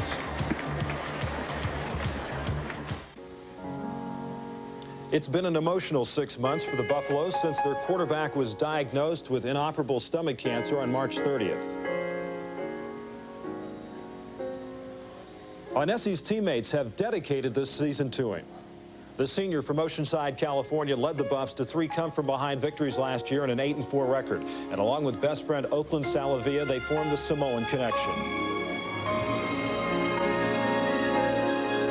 That 8-4 mark was the best in over a decade, and he set a school record for most passes thrown without an interception, 92. While undergoing chemotherapy last April, Sal attended the spring football game and made a promise.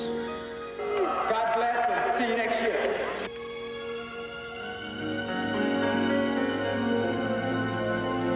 He kept his word, coming to several practices this fall, and he attended all 3 of the Colorado home games. 2 weeks ago, sitting in the stands watching his teammates against Illinois, Sal saw his protege, Darian Hagan, throw a 73-yard bomb to Jeff Campbell. And after the catch, Campbell blocked out the excitement around him. He looked to the stands. He looked to Sal Onesi, and he found him.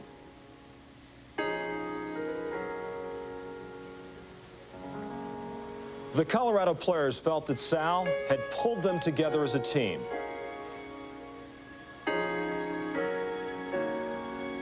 And during his most trying of times, Sal showered his team with courage and inspiration. He was a natural leader, as popular off the field as on. Joining me now from Seattle, Washington, the coach of the Colorado Buffaloes, Bill McCartney. And Bill, thank you very much for being with us today. Oh, you're welcome, Rod. Bill, besides preparing your team for this football season, I think maybe you had a bigger job preparing them for the eventual death of Sal Onesi. Can you talk a little bit about that? Sure. We just kind of took it one day at a time. Sal was so popular with our squad, being the kind of kid that was very unselfish, team leader. And so as we watched him struggle and suffer, it really tore at the heartstrings of each one of us in the program. What about the emotion of getting off to such a great start, the national ranking, the joy of that, yet the sorrow of what was happening to your teammate? Well, all of that was a part of us having the kind of success that we've had. Sal was in the stands, and our players are very aware of him. And when he died Saturday, none of us were really ready for it. We just knew somehow he was going to make it through the season because he had set a couple goals to be at a couple games. And when the finality hit us, it was really, really sad.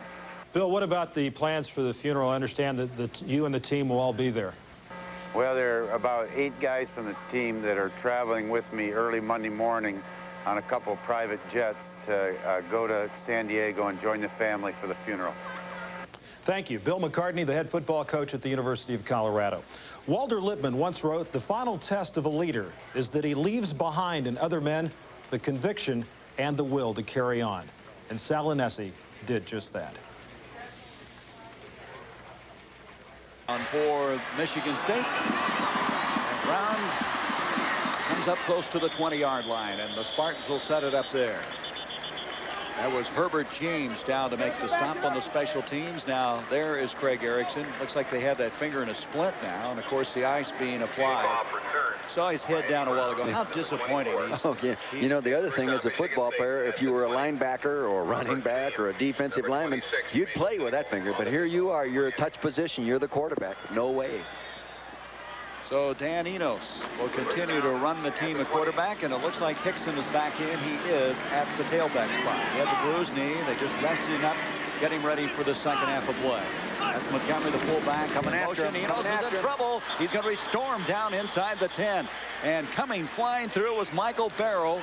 He is the redshirt freshman out of Homestead, Florida, playing in place of Bernard Clark, and he came through quickly. Well, the defensive coordinator for Miami, Sonny Lubick, said that if they could shut him down on that first down running play and get him in second and long, we could control the ball game, and they did at that time by just bringing the linebackers. Now, again, a reminder, if Baltimore wins in that game, tomorrow you will see the telecast. But right now, Toronto's trying to close it out. 2nd and 20 after that loss, inside the 10-yard line. Not the way you want to start your second half. Give to Hickson. Hickson able to advance outside the 10, maybe to the 13-yard line. Willis Pegues, number 58, out of Miami, who was a linebacker in high school and the Florida Player of the Year his senior year. On the stop. Looking at the stats, 196 yards in total offense for Miami, but look at the penalty yards. You know, and Michigan State appears to have a lot of yards running with 86. But remember, 31 of those yards came on the bad snap, punt, and then run. That's right. 3rd down, 17. Enos to Hickson. Hickson's got some running room and gets out to the 20, and he's still going to be 10 yards short of the first down. Richard Newbill over there, and it's a Miami player. Richard Newbill. It looks like that is Greg Mark. It's Mark that's down at the 1-yard line. Hickson putting his shoe back on, but the story is at the goal line area. Greg Mark, the All-American candidate, is down. Official timeout. He really doesn't have any injury history. They're working on his knee. Last year, they had the All-American Bill Hawkins in the defensive line. They thought this guy would be the next one. Hawkins, the #1 draft pick of the Rams. There he is. 6'4". They list him at about 244, but really he's up a little over that. See if we can pick up what happened there. Here's a telestrator look at it from up high. He's playing right here, and you'll see he'll work to the outside, and it appears that he gets his leg caught underneath him as he's working to the outside on Bob Kulo, number 63. Now see him right here. Now watch him right there. He got it caught underneath him, and down he goes. That artificial surface, you get those cleats hung up, don't you? Yeah, I don't know if that was the case in this. I really don't. It looked like maybe a hyperextension rather than, you know, a true joint type injury. 94, Greg Mark. He's not walking very well, I'll tell you that. No, he's not. Here's the trainers, Andy Carey, head trainer, and helping him off the field. So Erickson goes down, and now Mark will leave the football game. He's from Pennsauken High School in New Jersey. He was an invaluable player last year. They moved him all around, defensive tackle, defensive end. He's graduated. He already has his degree. He's going to graduate school right now. Fine student. Well, Butlin will go back to punt when we pick up the action. He's inside the 5-yard line. 88, Josh Butlin. Wesley Carroll will receive it. There he is. 13-28 left in the 3rd quarter. 10-10 the score. You know, many times when you lose your great player on offense, the defense just rises to the occasion and takes over. And boy, that series was an impressive series of defense. Snap is a good one. A lot of time, and he hits it very high. Carroll's going to have to call for the fair catch. Drops it. Gets that out of bounds. He batted it out of bounds very alertly. Good move. Back at the 36-yard line. So Michigan State comes out of there in pretty good shape. That will go as a 44-yard punt at the 36. Miami will have their first offensive opportunity of the second half. Well, as we come back, that's a look at Greg Mark, who went down on that previous series, and maybe they're going to take him into the dressing room, or maybe just look him over there. I guess that's what they're going to do, is sitting down there. Understand, Toronto winning 4-3 over Baltimore. They clinched the American League East, and so there'll be no game tomorrow on ABC as the Blue Jays get it done under Cito Gaston. Back to throws Torretta, and that ball was bobbled. It's not a complete pass. That was Wesley Carroll trying to make the grab at the 45-yard line. Gino Torretta in that first half was 7 of 10 for 75 yards. What he really wanted to do on this was throw the ball to the tight end on the right side of the screen, and he couldn't get it there. Percy Snow dropped into it, so he turns over and goes into the slot. Second and 10 from the 36. So now 2nd and 10 from the 36-yard line. Torretta, a little draw handoff to Conley, breaks the tackle, and Conley gets a first down. He is so tough, only 170 pounds. He bounces all over people. And that time, getting what looked like maybe no gain into a first down. 11-yard pickup on the play. So they clinch the division title. Boy, they've been packing them in that new Sky Dome up in Toronto. And ABC have the World Series. First down at the 47.5-yard line. Doyle Aaron now split out to the top of the field. Dawkins to the near side. 10-10 our score. Torretta getting off this time to Alex Johnson. And Johnson crosses into the Michigan State end of the field just across the 50-yard line. 21, Johnson. That's Reidinger, number 40, one of those on the stop. Two-time Class A heavyweight wrestling champion in high school. He can move his body around. So Mark heading into the locker room. I'd be optimistic about how he's walking. I would say it's not a serious knee injury, just based on my experience. Second down now, 8 yards to go. Torretta. Good protection. Gets it off to Dawkins. Dawkins in the crossing pattern has a big first down inside the 40.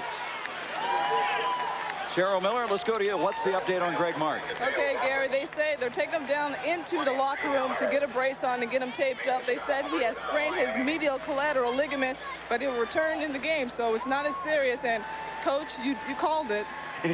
I don't think he'll come back, though, Cheryl. Unless he just wants to come back and say hello to you. Boy, that's the truth. I tell you, this entire she was an attraction around this campus. Oh, I guess everybody wanted her autograph. She really was becoming a very popular figure. Here's a give now to Johnson. Burst through. 20, 15, 10. Alex Johnson. Touchdown, Miami. 38 yards. 38 yards. Number 41, Alex Johnson. 38 yards. You're going to note right here a real nice pull and trap out and a tackle lead on this counter play. Key to the play. Watch the kick out block. Here it comes. Bang, he knocks it out. The tackle goes up in the hole, gets a block on the linebacker, and boy, does he scoot. Safety has to make that play. Bad tackling. So Alex Johnson, 38 yards, gives Miami the lead. Huerta to attempt the point after the 11:52 mark. Did that happen quick, or did that happen quick? He got through that initial defense, and it was all over.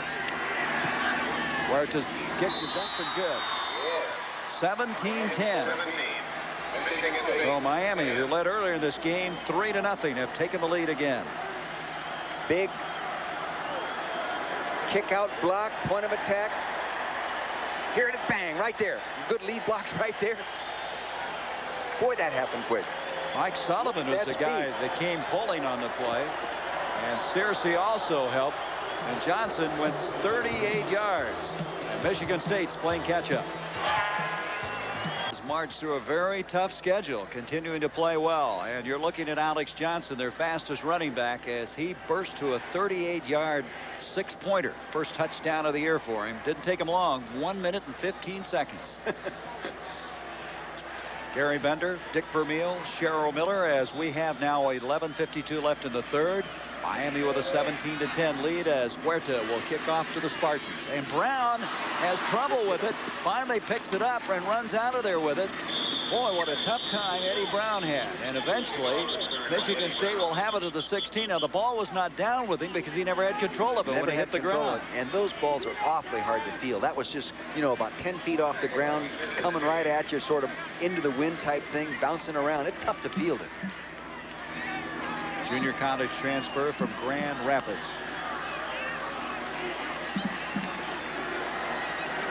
Interesting.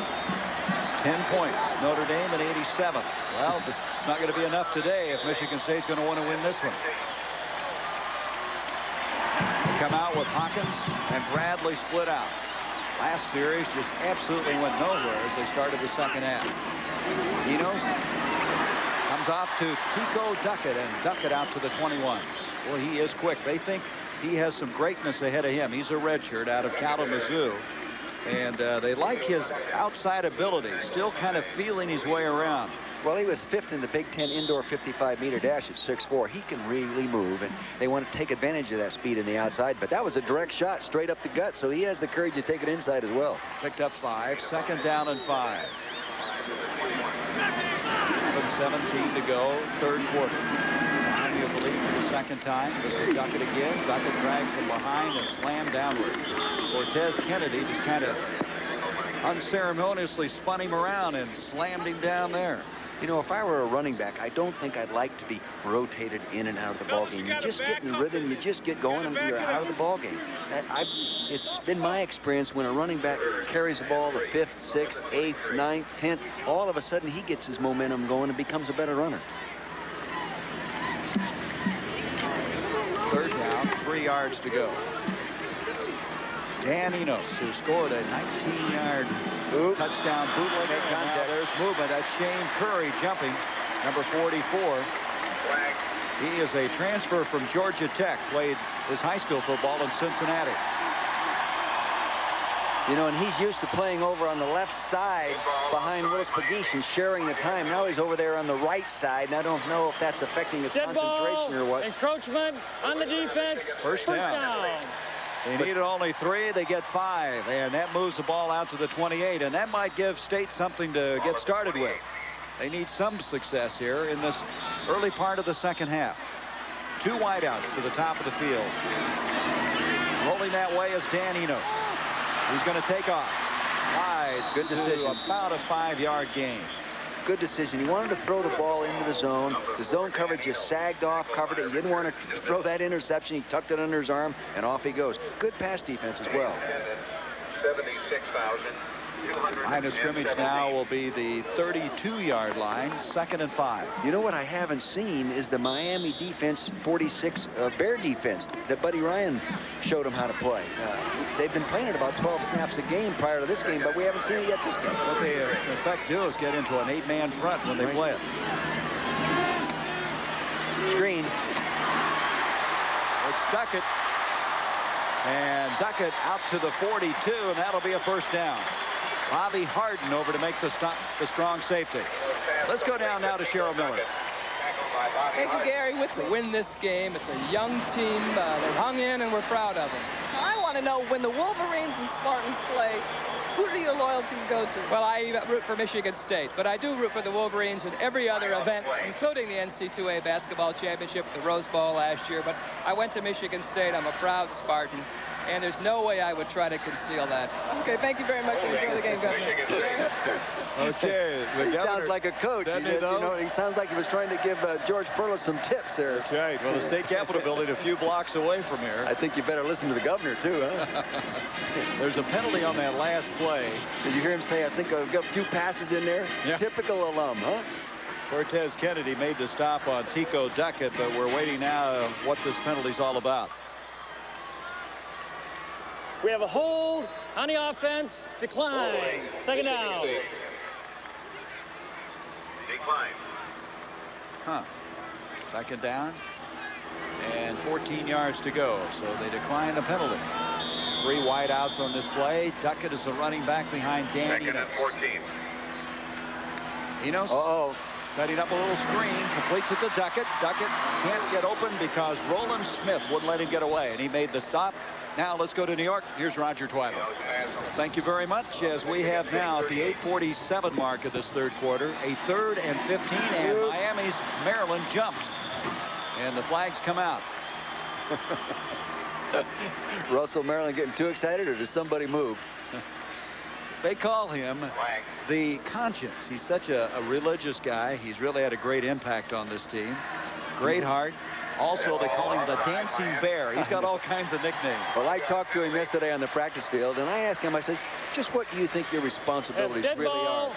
encroachment on the defense, 3rd down. As a defensive lineman, he said, Coach, all I really want to do is keep the linebackers free and make them block me so the linebacker can make the tackle. Then if I can make the tackle, hey, that's all the better. But you know what? He was really excited about seeing Cheryl Miller. He said, is that Cheryl Miller? Geez, that's the Olympic basketball player? Is that her? That's the truth. He was really excited. We're carrying her luggage now. 3rd down and 10.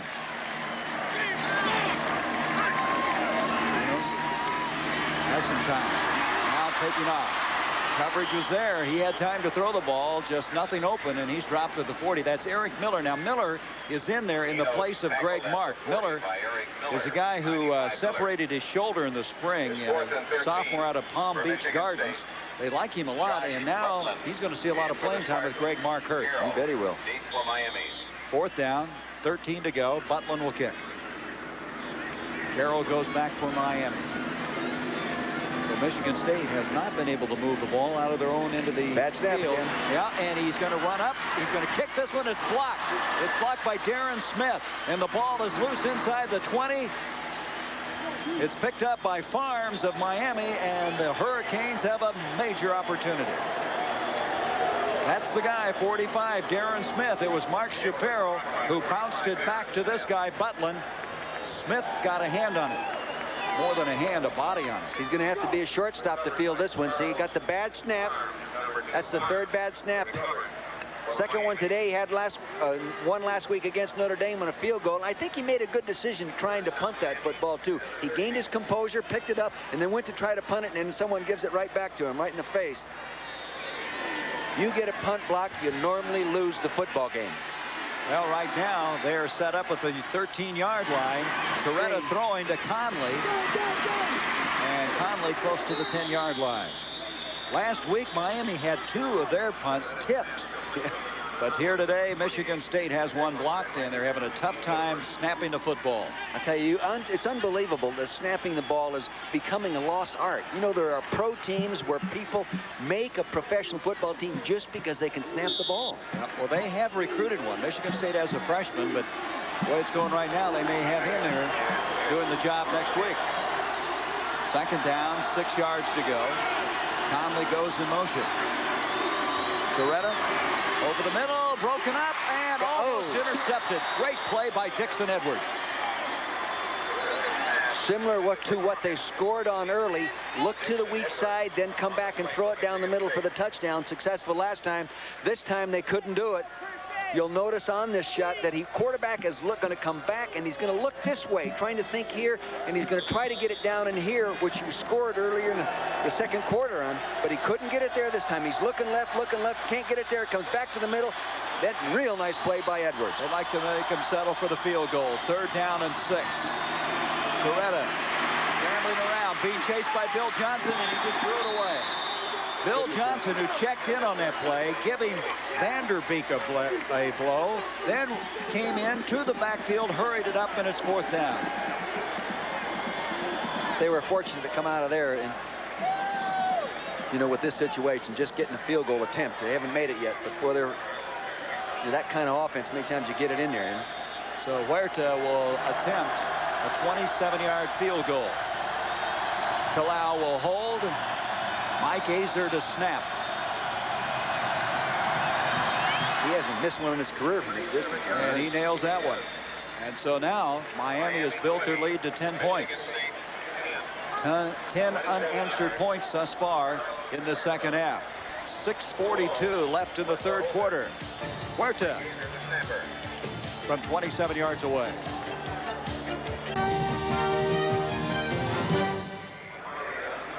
What position does that guy play? Sparty, rededicated today. 44 years old, that statue, and they refurbished it.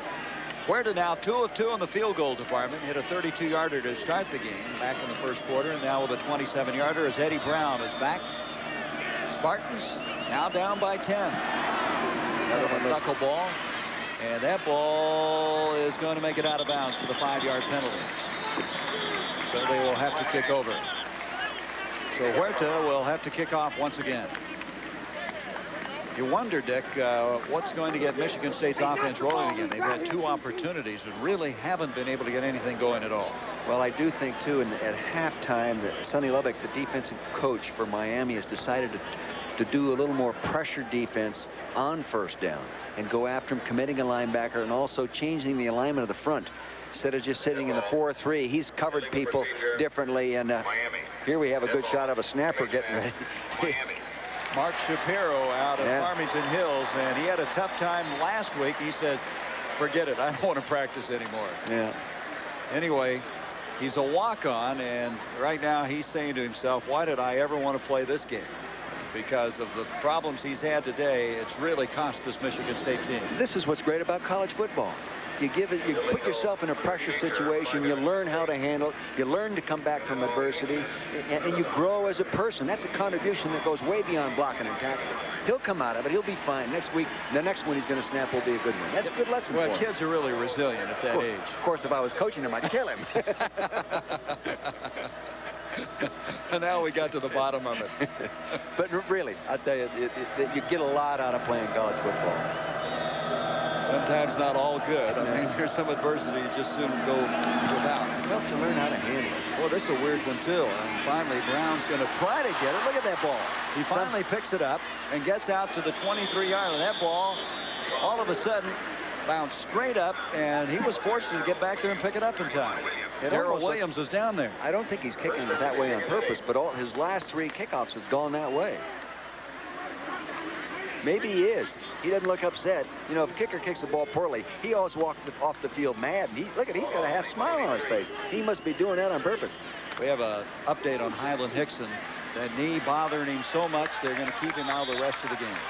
It's got ice on it. He tried to return, so Tico Duckett is in there again. Now he, along with Seltzer, are the remaining tailbacks. They already had Blake Ezor out. He was hurt last week. There's a give to the freshman, and Duckett out to the 25.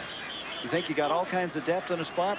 All of a sudden, you're down to 2 guys. I don't know how many times in my coaching career where I said, geez, we got a lot of guys at this position. You know, this is our strongest spot, and all of a sudden they start dropping off. This could happen here. We would like to pause now 5 seconds to allow our ABC stations to identify themselves.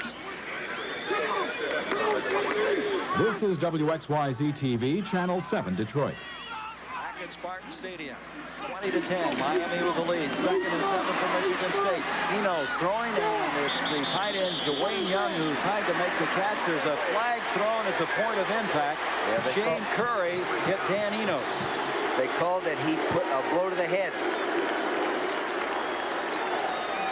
Here's Shane Curry, like you said. Roughing the passer. Roughing the passer. Yeah. So that will help Michigan State immensely. Give them the first down. So I have a personal foul, roughing a passer with a blow to the head. First down. Let's look at it, Dick. Pick it up. Take a look at it here, isolated. You see the quarterback back there. Now here comes Shane right around the outside, and there he hits it. See, and he put his helmet right up in his ear, and they're going to call you for that.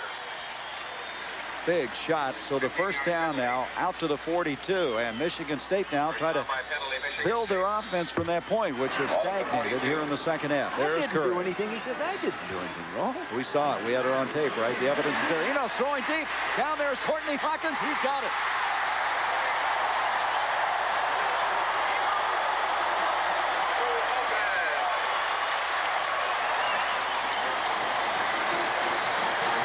Here, I think Courtney Hockey is up on top. He's one of these 2 receivers, Gary. I'm not sure which one, but they came up now and they hit the seam in the zone.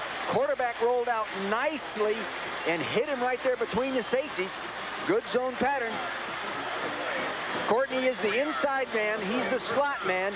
Here he is right down there in between the 2 guys. Here's the strong safety and the free safety. That should never happen to that defense. 42-yard gain to the 15-yard line. Give to Duckett, and Duckett is swarmed under for a yard loss on the play. Richard Newbell, the first to get there. Also Russell Maryland. This guy gave Michigan State a new life, and Enos promptly capitalized on it with a 42-yard strike. Shane Curry, the guy for roughing the passer. He was the guy that set this all up, and you know how he must feel. He made 40 tackles as a freshman at Georgia Tech, then transferred. Second down, 11 yards to go. Here's that play action. Play. Eno's keeping. 10, 5, diving towards the corner. He's a yard short of the first, or I should say of the touchdown. Charles Farms caught up with him, and Enos really can run well. He's quick. Yeah, you can see that he is a competitor. Taking a look now, you're going to see this action like this, fake it and come out. He has the lead blocker with that running back. It freezes the backers inside. See, now he fakes it to him. He has the ball on his hip. Run all the way, gets a good block, but Montgomery gets up inside the seam.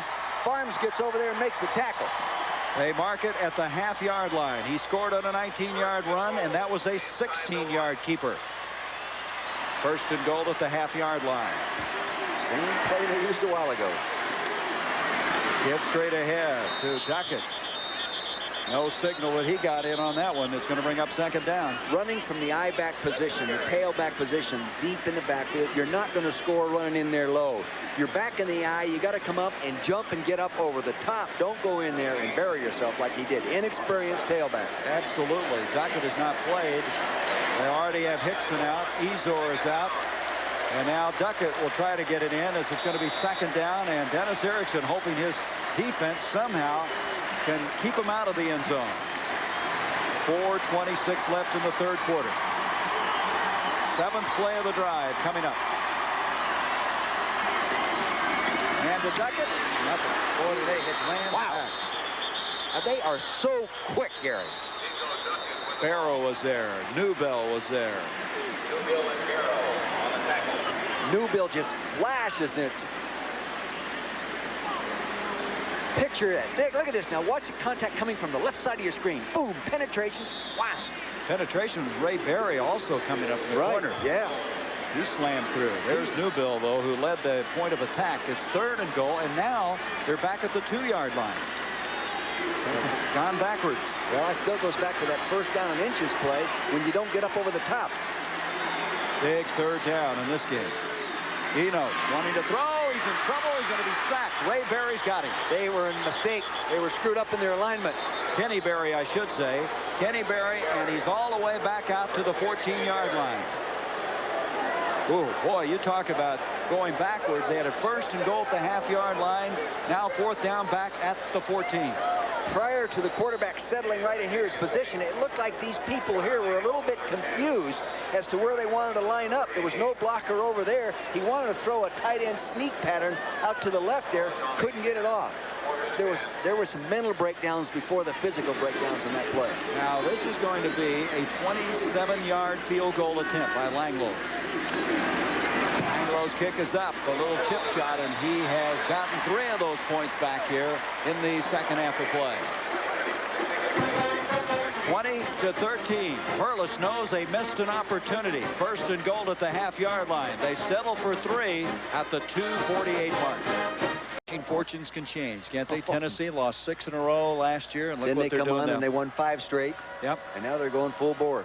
Can you believe this? That last field goal, it's hard to believe, but that's the first points that Miami has given up in the second half all year long. And this is the 4th game. I know it. They had outscored opponents 55-0 in the second quarter and had not given up any points in the third or fourth quarter. Langloh kicking off 20-13 in favor of the Hurricanes. Randall Hill. And it'll be at the 20-yard line is where Miami will set it up. Let's go back to that defensive stand. You can see right there, he wants to throw the sneak pass to the left, and here he is, he gets down. He's got him sacked. I'll tell you, if I were coaching right now, I'd be excited about that. Kenny Berry was the guy that got excited. Yeah, he is. Dennis is excited. You bet he is. That away, Dennis. Hey, hey! I know that feeling. Yeah, I tell you, he's had some adversity today. Who's your starting quarterback to start with? Toretta giving off now to McGuire. Good defense. Good McGuire, and the green and white are there. Harlan Barnett was the first. McGuire out of Brooklyn, New York, giving Conley some resting time, and now Conley will come back in, and McGuire loses yardage. Bring up second down. Line of scrimmage will be the 16-yard line. The one thing you're going to know when you play a Michigan State team, as we've said all through this ball game, they're going to be tough because the coach is tough. That old green wall is what they call themselves up front. 2nd and 14.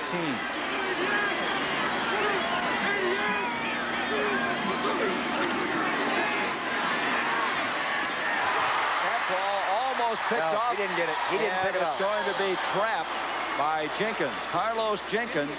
Earlier, the other linebacker, Dixon Edwards, almost had one. Already 2 interceptions in the ball game, one by Jenkins and one by Snow. You know what Torito did on that, the quarterback, Gino, he came back looking to his right and looking to his right, and he kept looking to his right too long before he went back and threw the ball to his left, and he didn't see that linebacker there. Testaverde in 86. And a brother of Gino, Jeff, who was his backup, came in relief. And this one deflected. Looks like Willards. Craig Willards, 99, got the hand up. All of a sudden now, this game is starting to turn around. Little momentum switch. Willards, he's excited about it. We were looking at films there and movies on Thursday, and Willards was at the meeting room in uniform, waiting for the meeting to start 45 minutes ahead of time. You think he was ready to play? That was Thursday. Out of Bay City, Michigan, where his dad has been the mayor, as well as a college professor. Allowed to punt the football from the 2-yard line. The block, ooh! Big rush, and the punter goes down, but no flag. Little contact, but incidental contact at best, and it'll be blown dead inside the 50-yard line of Michigan State. 35-yard punt. It was Snow, who was one of those guys who almost crashed into the punter. And so Michigan State, and the crowd sensing something, will have the football at their own 49.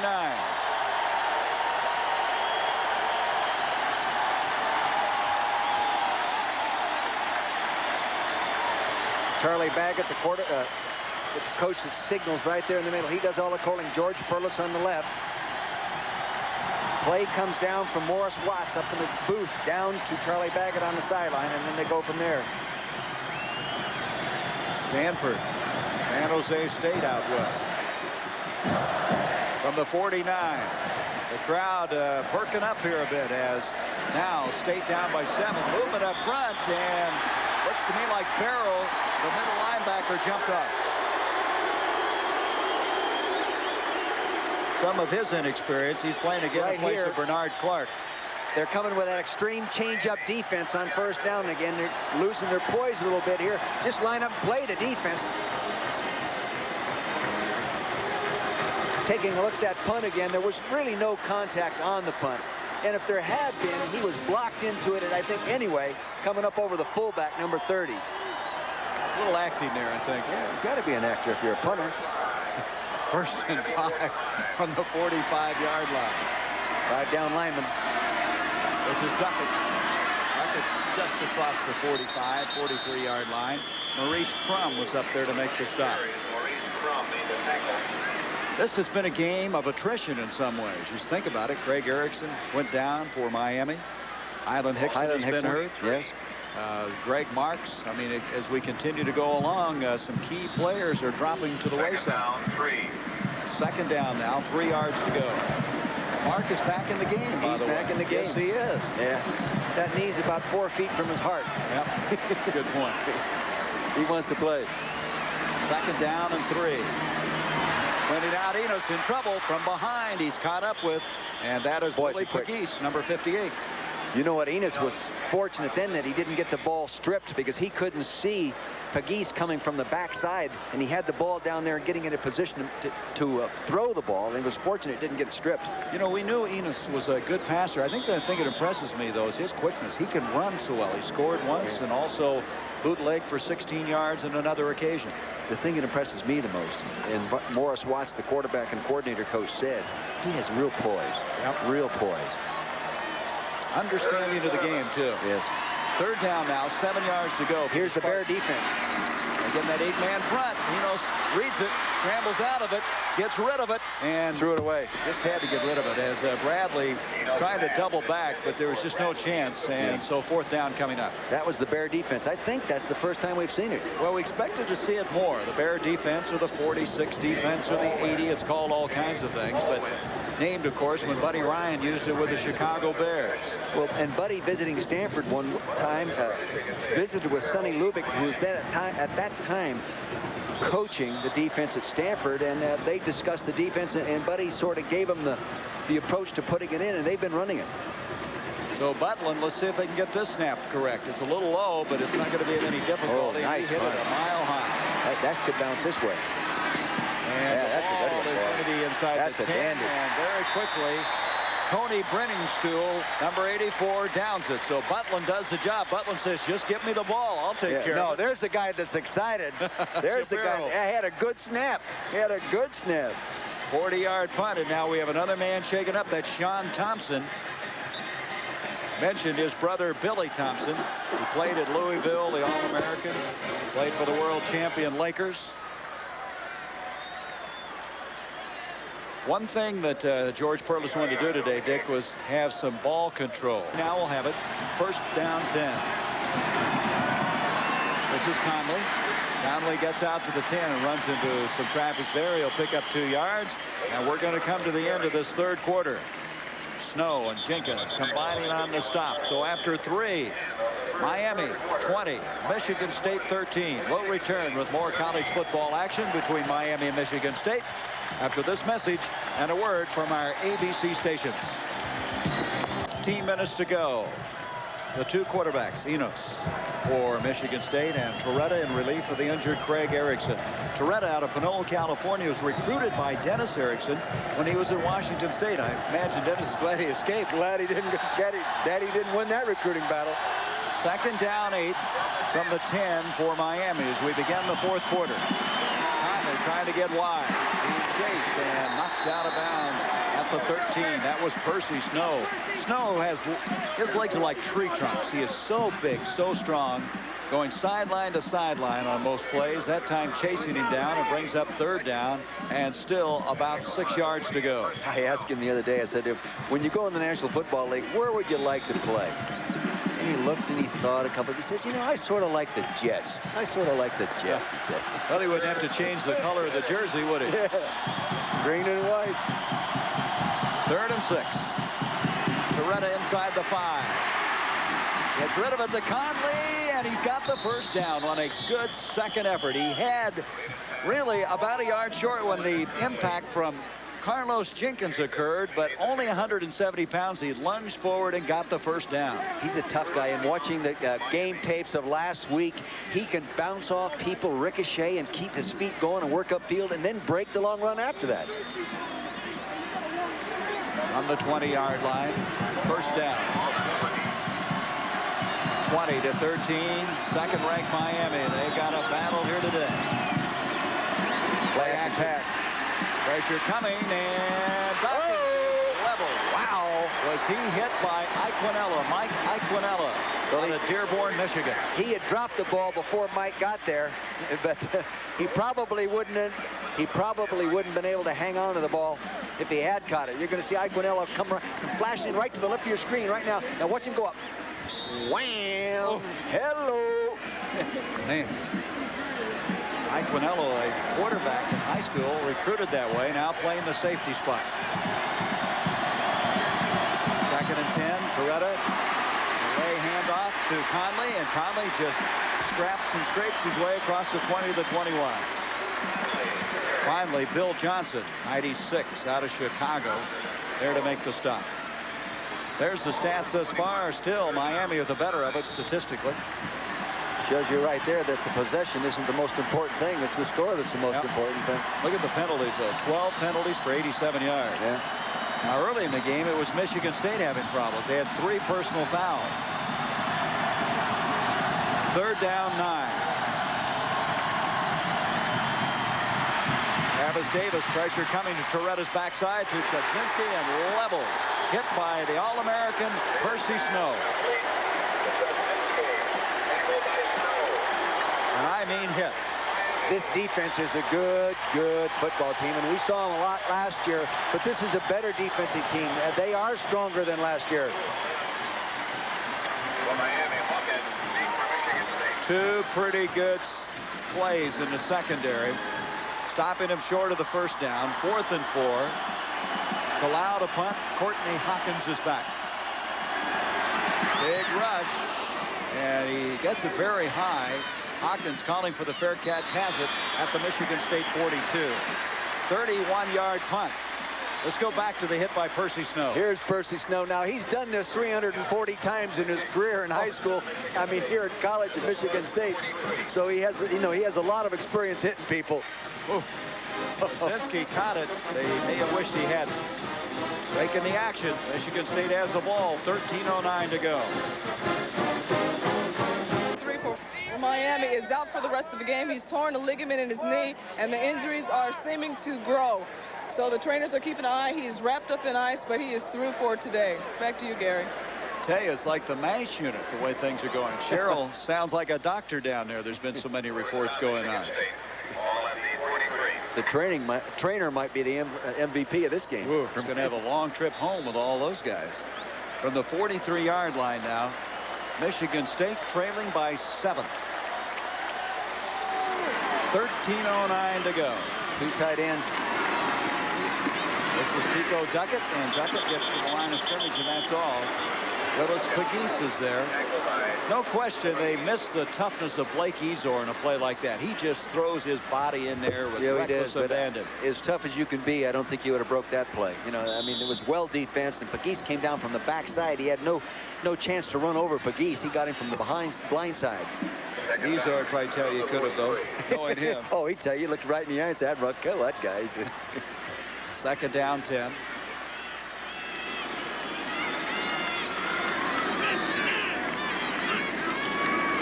Enos on the keeper as he options the far side and gets across the 45. We talked about Blake Ezor.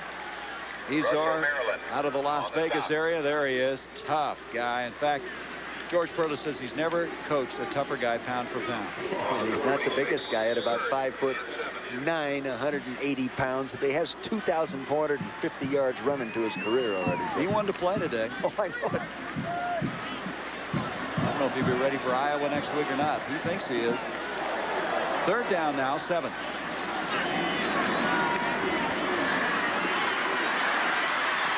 Enos near side. Smolinski tries to come up with it, but he trapped it, and it's 4th down.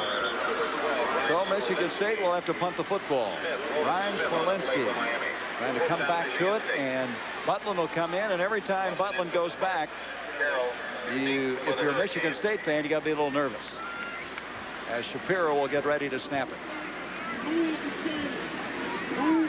Carroll will go back for the Hurricanes.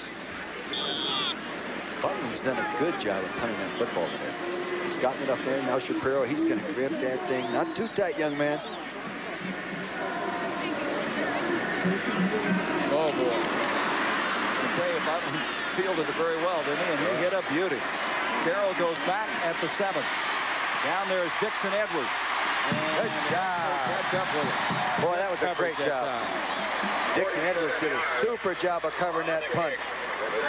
Shapiro goes to the near side, saying to himself, is this game ever going to end? How many more times am I going to have to snap it? That was a 47-yard punt. 7-yard return. Well, the guy that's had the difficulty today is Mark Shapiro. Now he snaps this ball. He bounced this one to Butland. And Butland got away a beautiful punt. Here he's hustling down the field, and he's getting pushed and shoved around. But the worst is to come. And you know what it is? Scholarship. You know the worst to come? He's got to come over here and talk to Coach Perkins. That's the worst part of it all. Oh, I'll tell you.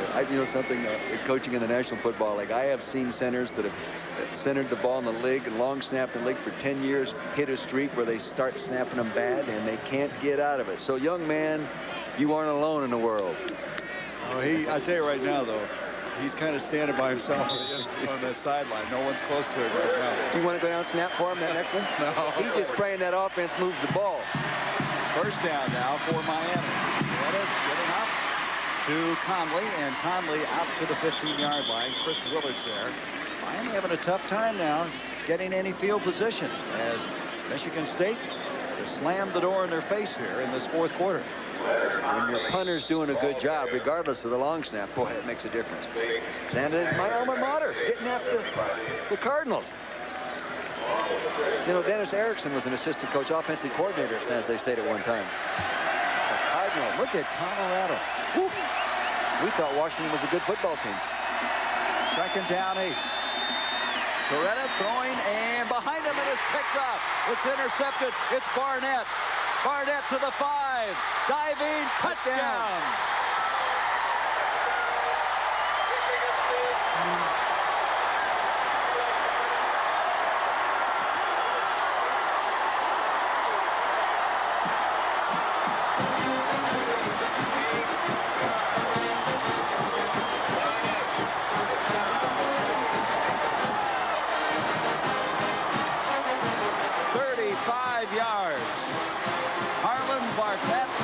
Cincinnati, Princeton High School, one of the co-captains.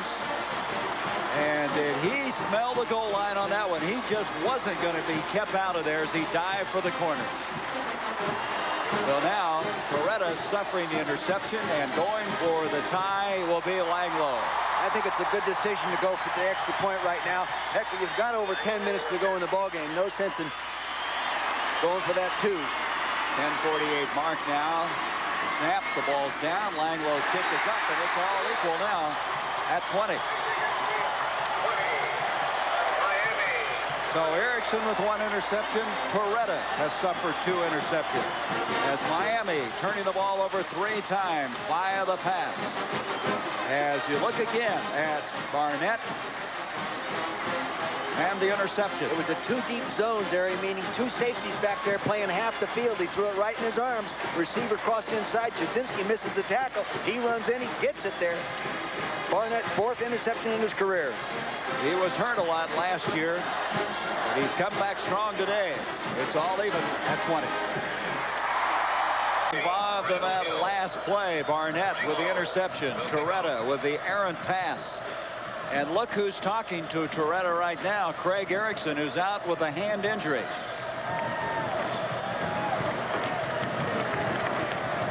$20 all, 10:48 left. Langlo will kick off for Michigan State.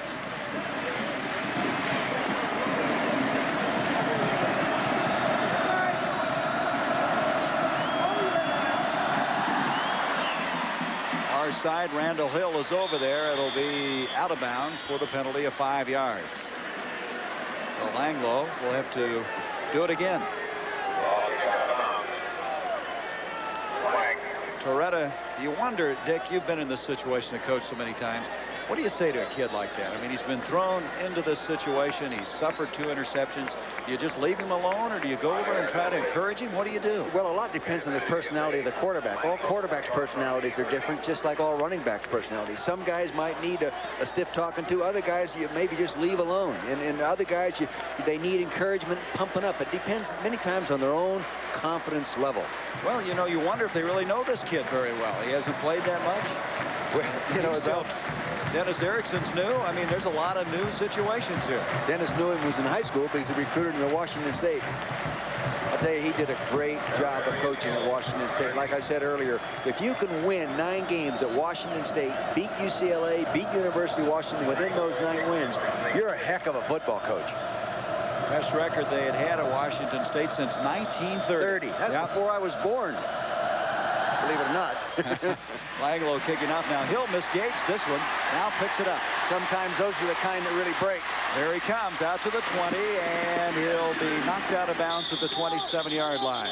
It's 20 all here. Let's go to New York now. Catch some more updates from Roger Twine. That Houston team runs that run and shoot, and they bombed Arizona State a week ago.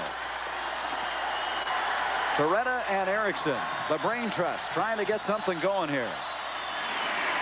He is hit from the backside. I mean hit. That's Tim Reidinger. You wait too long, and that backside pressure comes, and you're going to pay for it.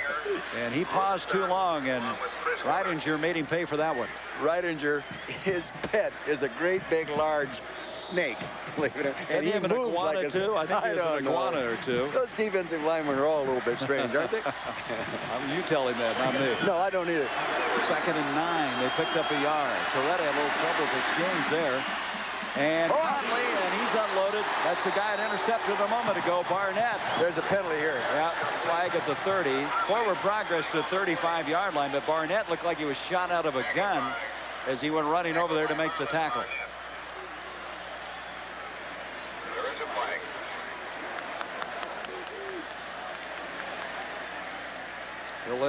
Illegal man downfield. Lost it down. Yep.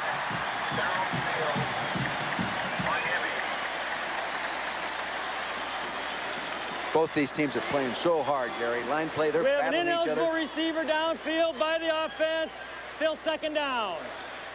Illegal receiver. Downfield. Miami. Line of scrimmage now, the 25-yard line. 5-yard penalty.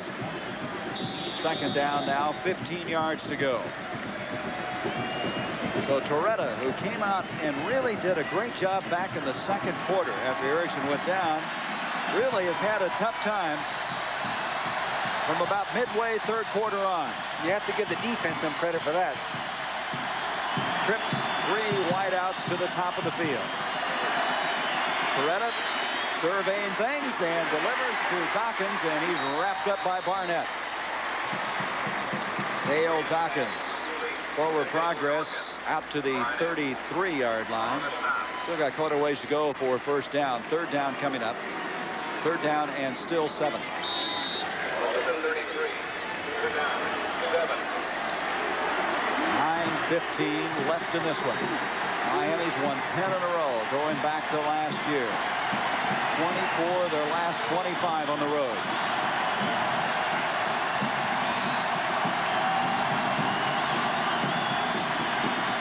Torretta over the middle, and it's Wesley Carroll, and that is a 1st down to the 42-yard line. Carlos Jenkins over there, Dixon Edwards, but it's enough for the 1st down. Wesley Carroll just set in there, let the linebackers drop, set and delayed, and then he just checked down inside, boom, they popped in the football. This guy has really battled back from some adversity in his family, getting his grades up at the junior college ranks, and a real integral part of this Miami attack. Alex Johnson and Matt Vanderbeek was there. Vanderbeek, a redhead, is really a very vocal guy, kind of a fun guy to be around. Well, I'll tell you this, Vanderbeek is playing right over here at this defensive position. He's one of those guys that empties his bucket on every snap. He plays as hard as he can play on every snap, like it's a matter of life and death. And if you want to know, Gary, what the coaches think of, Norm Parker, the defensive coordinator, said he's the kind of guy he'd love for a son-in-law. What did he say? He's Jack Armstrong, All-American boy. 2nd and 17 now after that one. Torretta. Pressure coming to Dawkins. He's wrestling for the ball, and the ball comes out of there. He and Barnett played that one beautifully. Actually was behind Dawkins, reached around and got a piece of it, and it's incomplete. Barnett playing a strong football Well, game. he's excited about playing football again. Had the foot injury last year, missed 10 games. So a 3rd and 17 coming up for Dennis Erickson. A passing coach doesn't even like 3rd and 17. 7:59 left to go. The score 20-all. Torretta, Chudzinski can't get to him. Guys. Overthrew him. Iaquinella was there. Also this guy, Donaldson. 4th down.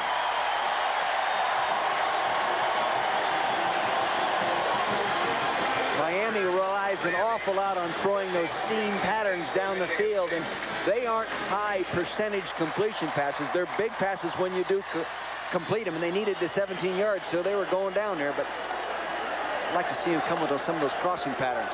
Hawkins back to Lau to punt it. 7:55 to go. Big rush put on. Good punt. Yes, it is. End over end. Hawkins going to run it. And a lot of people down there. And at the 26-yard line is where they're going to mark the ball. Jesse Armstead, number 1 out of Texas, out of Dallas, is down there to make the stop. 20 all, 7:43 left here at Spartan Stadium. And Craig and Dennis huddling. Toretta's over there. Conley is over there. Miami trying to get something to work offensively for them. Earlier today, number 1 ranked Notre Dame beat Purdue 40-7 as the team at the line of scrimmage. 5 down line, Gary, on defense. This time, back into the game is Scott Seltzer. And Seltzer has been in that position many times today. Just no place to go. Russell Maryland made sure of that. Boy, did he just dominate there. Oh, he just got off on the snap. They've got 5 down linemen in there. When you're an offense and you have 2 tight ends, that tight offensive line, and you get 5 down linemen in there on defense, it's tough to win that battle. Well, they went for the eye that time, and there was just nothing for Seltzer to read. It was just completely closed off for him. They lose 3. Second down, 13 yards to go. Montgomery now into a high, strong right. Play action fake by Enos. He's going to run it. It's out of bounds at the 30. Considerably short of the first down. He's still about 8 yards short. Richard Newbell, number 38, chased him to the near side. But again, Enos shows his quickness.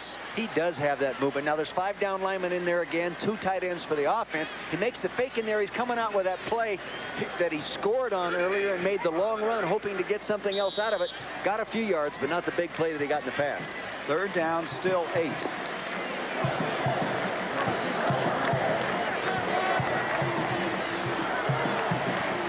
Courtney Hawkins is flanked out. Everybody else is in tight. Fair defense. Fair defense. There's Enos rolling again. He wants to run it. He's not going to throw that at all, and he is thrown for a loss, and it's 4th down. Kenny Berry, who's played a strong game. Remember that play he made on the goal line earlier?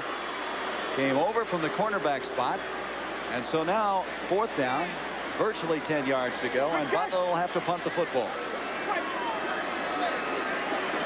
And here we go. Adventure number what? Breathe deep, young man. Breathe deep.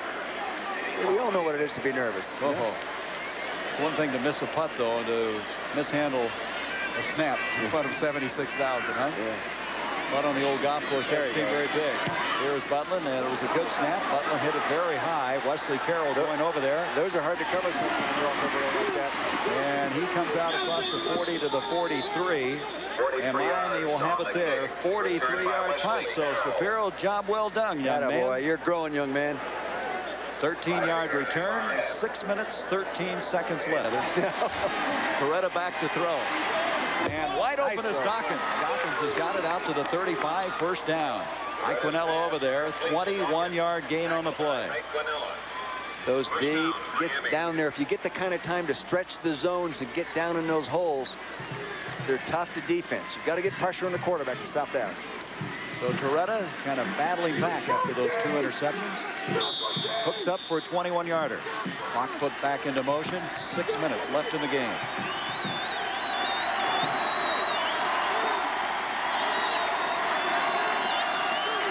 Goes in motion.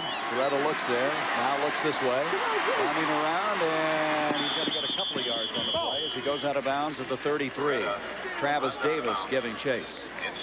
I don't know what kind of scrambler this young man is, but did a good job of not throwing the poor ball that time. He didn't like what he saw in coverage. Line of scrimmage will be marked just outside the 32. They give him 3 yards. Second down and 7. Now coming into the ball game, Lamar Thomas at a flanker back spot. So they have Hill and Thomas along with Wesley Carroll split to the top of the field.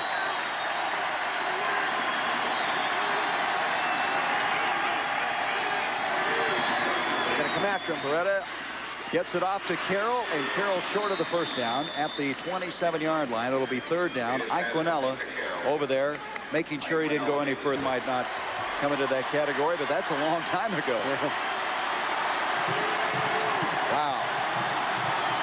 3rd down, 3. Torretta and broken up. Good play on the far side. That's Benson Donaldson again. 4th down. Good tight coverage by Benson. He wasn't backing up.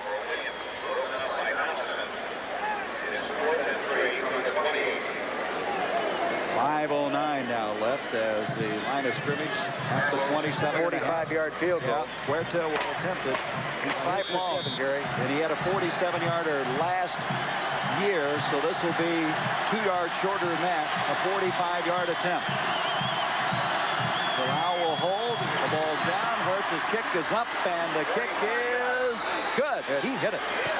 He nailed that one. And Huerta get a bow. Yes, sir. His third field goal of the day. He took his bow. Did you see that? 23-20. Huerta. Before it's all over, they expect him to be the all-time leading field goal kicker for the Hurricanes. He's hit one from 32, 27, and now 45 yards. And never missed a PAT in his career.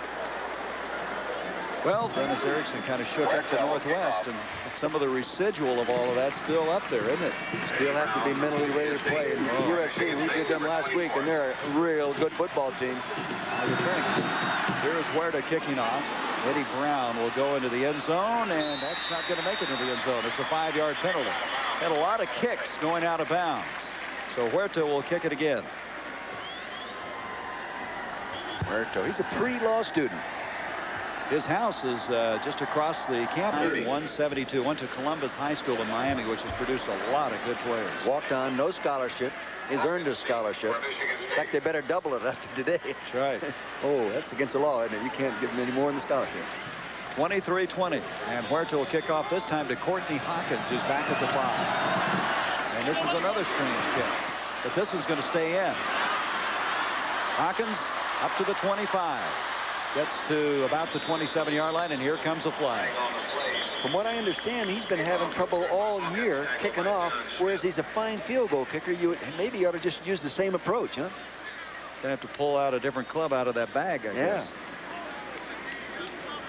Holding against Michigan State. Oh, they don't need that penalty.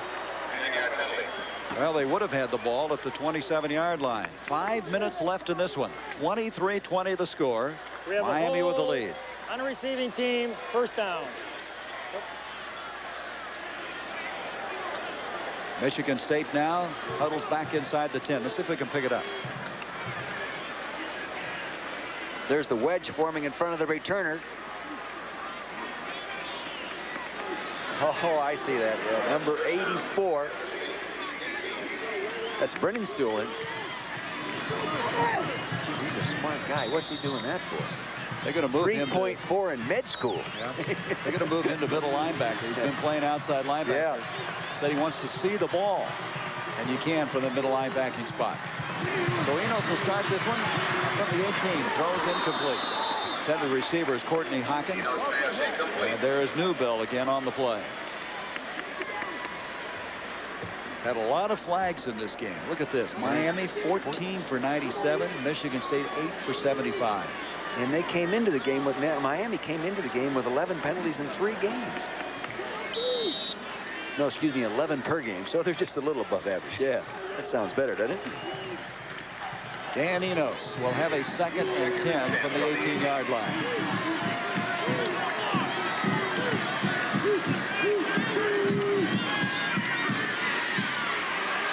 Up the field, complete, James Bradley. Bradley makes a move, stays on his feet, and they get out of a big hole just short of the 40-yard line. Darren Smith on the tackle.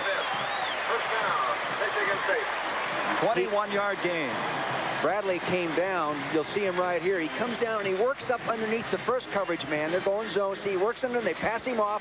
He moves back inside there. The ball's where it had to be in that hole. Then he darn near breaks this thing. 21-yard gain just short of the 40-yard line. Here comes the Bear defense. Change up. They're coming after him. 8-man front. Enos picks it up. Pressure coming. He's got to get rid of it. He can't. Shane Curry drops him inside the 30. The game plan was to audible out of any player in, get into either run the option, but you can see they have 8 people up front and not enough there. There are 8 people up here. Right there, only 3 deep. So they're coming after him with the Bear defense. The game plan, as explained to us, was to audible and get out of it and then either go to the option, remember, or just a short, quick pass. Maybe he didn't pick it up, but whatever it was, yep. It's going to be now 2nd and 20. The loss all the way back inside the 30-yard line. 3:55 left in the game. the pocket. Ball was tipped and incomplete. Somebody, I think, got a hand on it at the line of scrimmage. And then Bobby Harden, the guy they call Dr. Death, was over there on the play defensively. I think it was Russell Maryland that may have gotten a hand on the ball. Brings up 3rd down and 20.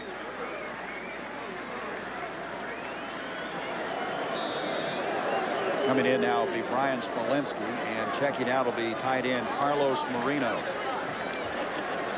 So Michigan State needs a 20-yard play. See their 3rd down conversions, 2 of 14.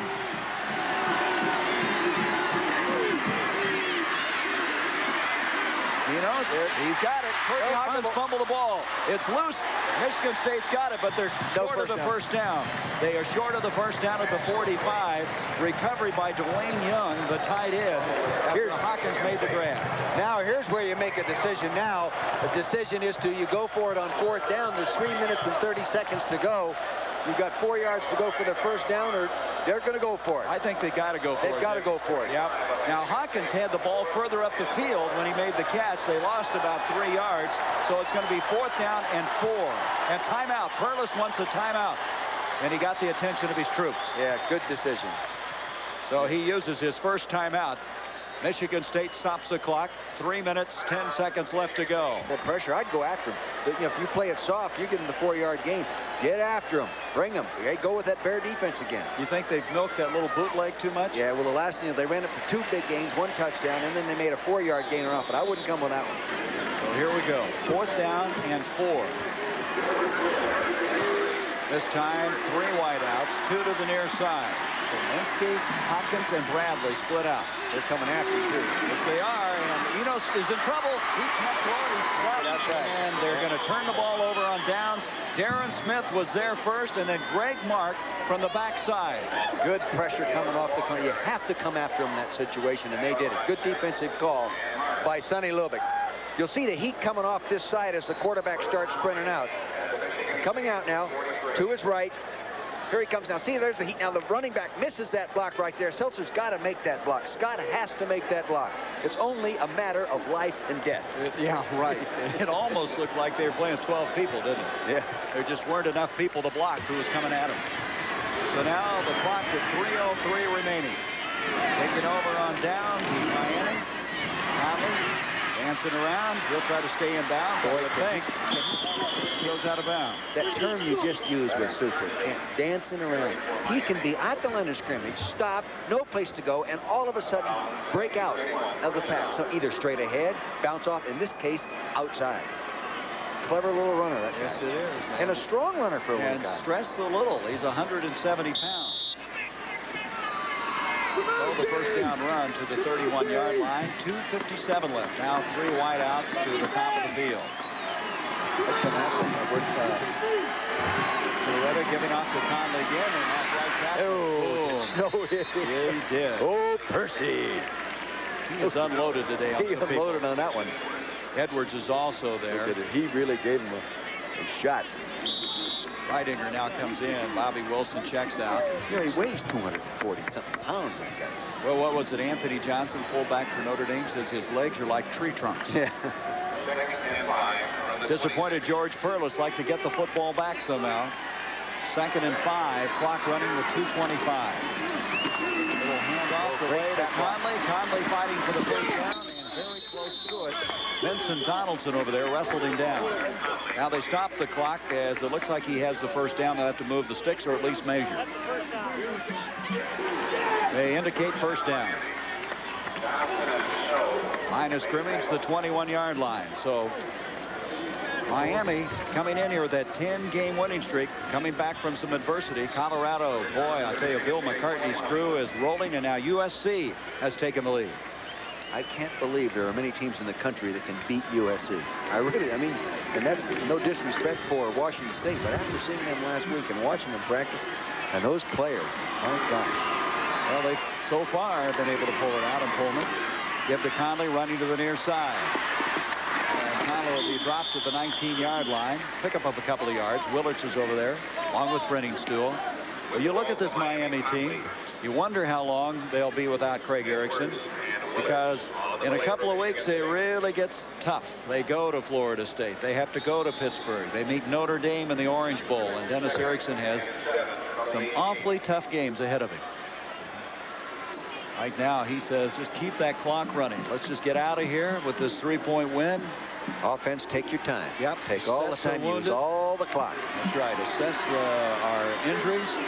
Try to get ready next week for Cincinnati. Straight ahead handoff. So they're just going to burn off the time. Travis Davis making the stop. Michigan State have any timeouts left? Oh, yeah. They've got 2 left. Get him calling. Yeah, finally. Here we go. Yeah, they've got it called. So they stop it with 1:07. So now the Spartans with 1 timeout remaining. Dennis Erickson is saying, not another penalty. Give me a break. Yeah. He's trying to figure out what it was all about there. So now it's back out to the 32-yard line. So we're going to take a break. 1:07 left in this one. Second-ranked Miami. They've had their hands full, but they lead by 3. Broadcast, we said this would be a good barometer of how effective this Miami football team is, how good they are. What do you think thus far? I think they're both good football teams. You're looking at a Michigan State team that could have easily beaten Notre Dame last week. 3rd and 21 after the personal foul, and Toretto just rolling around. He's going to try to eat up some time. Get rid of it, and it's incomplete. Huh. Well, that doesn't eat up any time. Well, that play takes a long time to execute, though. See, that quarterback had the ball in his hands and running out there for a long time. It takes some time. Erickson is saying, why did you throw the ball? I mean, you stopped the clock with an incomplete pass. See, his hair is a little bit gray, similar to yours, you know, but he has better reasons. He's coaching on the sideline all Saves Michigan State a timeout. They're over the line of scrimmage, I think, when he threw the ball. That's what it was. He was on top of everything else. He was across the line of scrimmage when he threw the ball. Five-yard penalty. We have an illegal forward pass on the offense. Loss of down. 4th down. Loss of down. It is 4th down.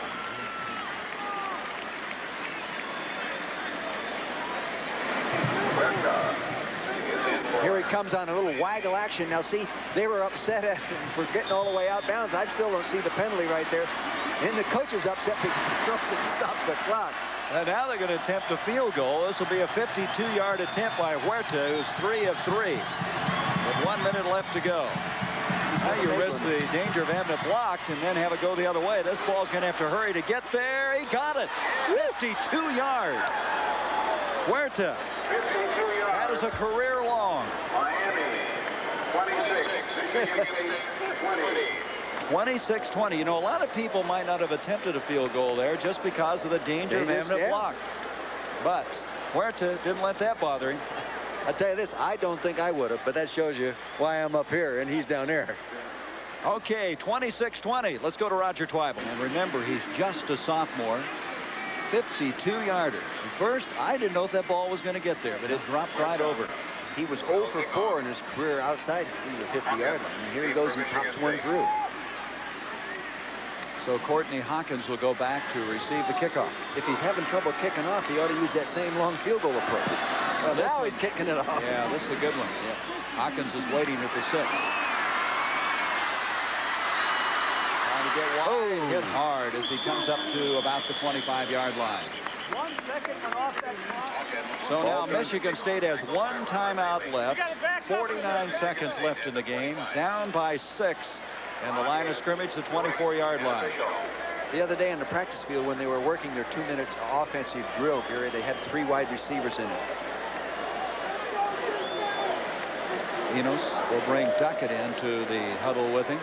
Seltzer will check out. Line of scrimmage, the 25. Michigan State dropped to 1 and 2, losing 2 games to the number 1 and 2 ranked teams in the country. They can't pull it out here. They haven't lost it yet. Good pass rush. You know, it's the little screen. Duckett, and he makes the diving catch, but he's down right there. So they lose yardage. They lose 3 yards. The clock running with 37 seconds. And they should have let the ball fall and stopped the clock. That's what they should have done. Now they got 30 seconds. Should have let that go incomplete. Enos back to throw, and he's hit from behind. The ball is fumbled, and at the 20-yard line, Miami's recovered. Greg Mark stripped the ball away. There he is, Mark, who came back from what looked like might be a game-ending injury. And Perlis is disappointed. Cortez Kennedy, I think, was recovered. Recovered by Cortez Kennedy. Yeah. Kennedy. I'll tell you, this is a disappointing loss, but you know that Michigan State has played the best. They played the great running team in Notre Dame. They played the real fine passing team. So George Perlis told us this week, what was it? You can lose a game, but you can't lose your team. And he will not lose his team. Oh, they never. are too tough for that. Yeah, and they're too much of a family. Look at this. Great shot. Yeah, great shot.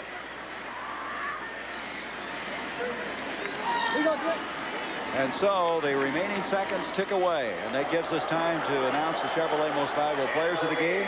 Carlos Huerta for Miami, 4 field goals, a career-long 52. Percy Snow for Michigan State, 8 tackles, 1 interception of the game. Chevrolet will donate $1,000 to each school's general scholarship fund to reward outstanding students for their academic achievements and to assist those in financial need. 26-20, Miami defeats Michigan State. For Cheryl Miller and Dick Vermeil, this is Gary Bender. So long, everybody. 2 more minutes on your journey. Drive as though your family. This week on ABC's Monday Night Football, quarterback Randall Cunningham and the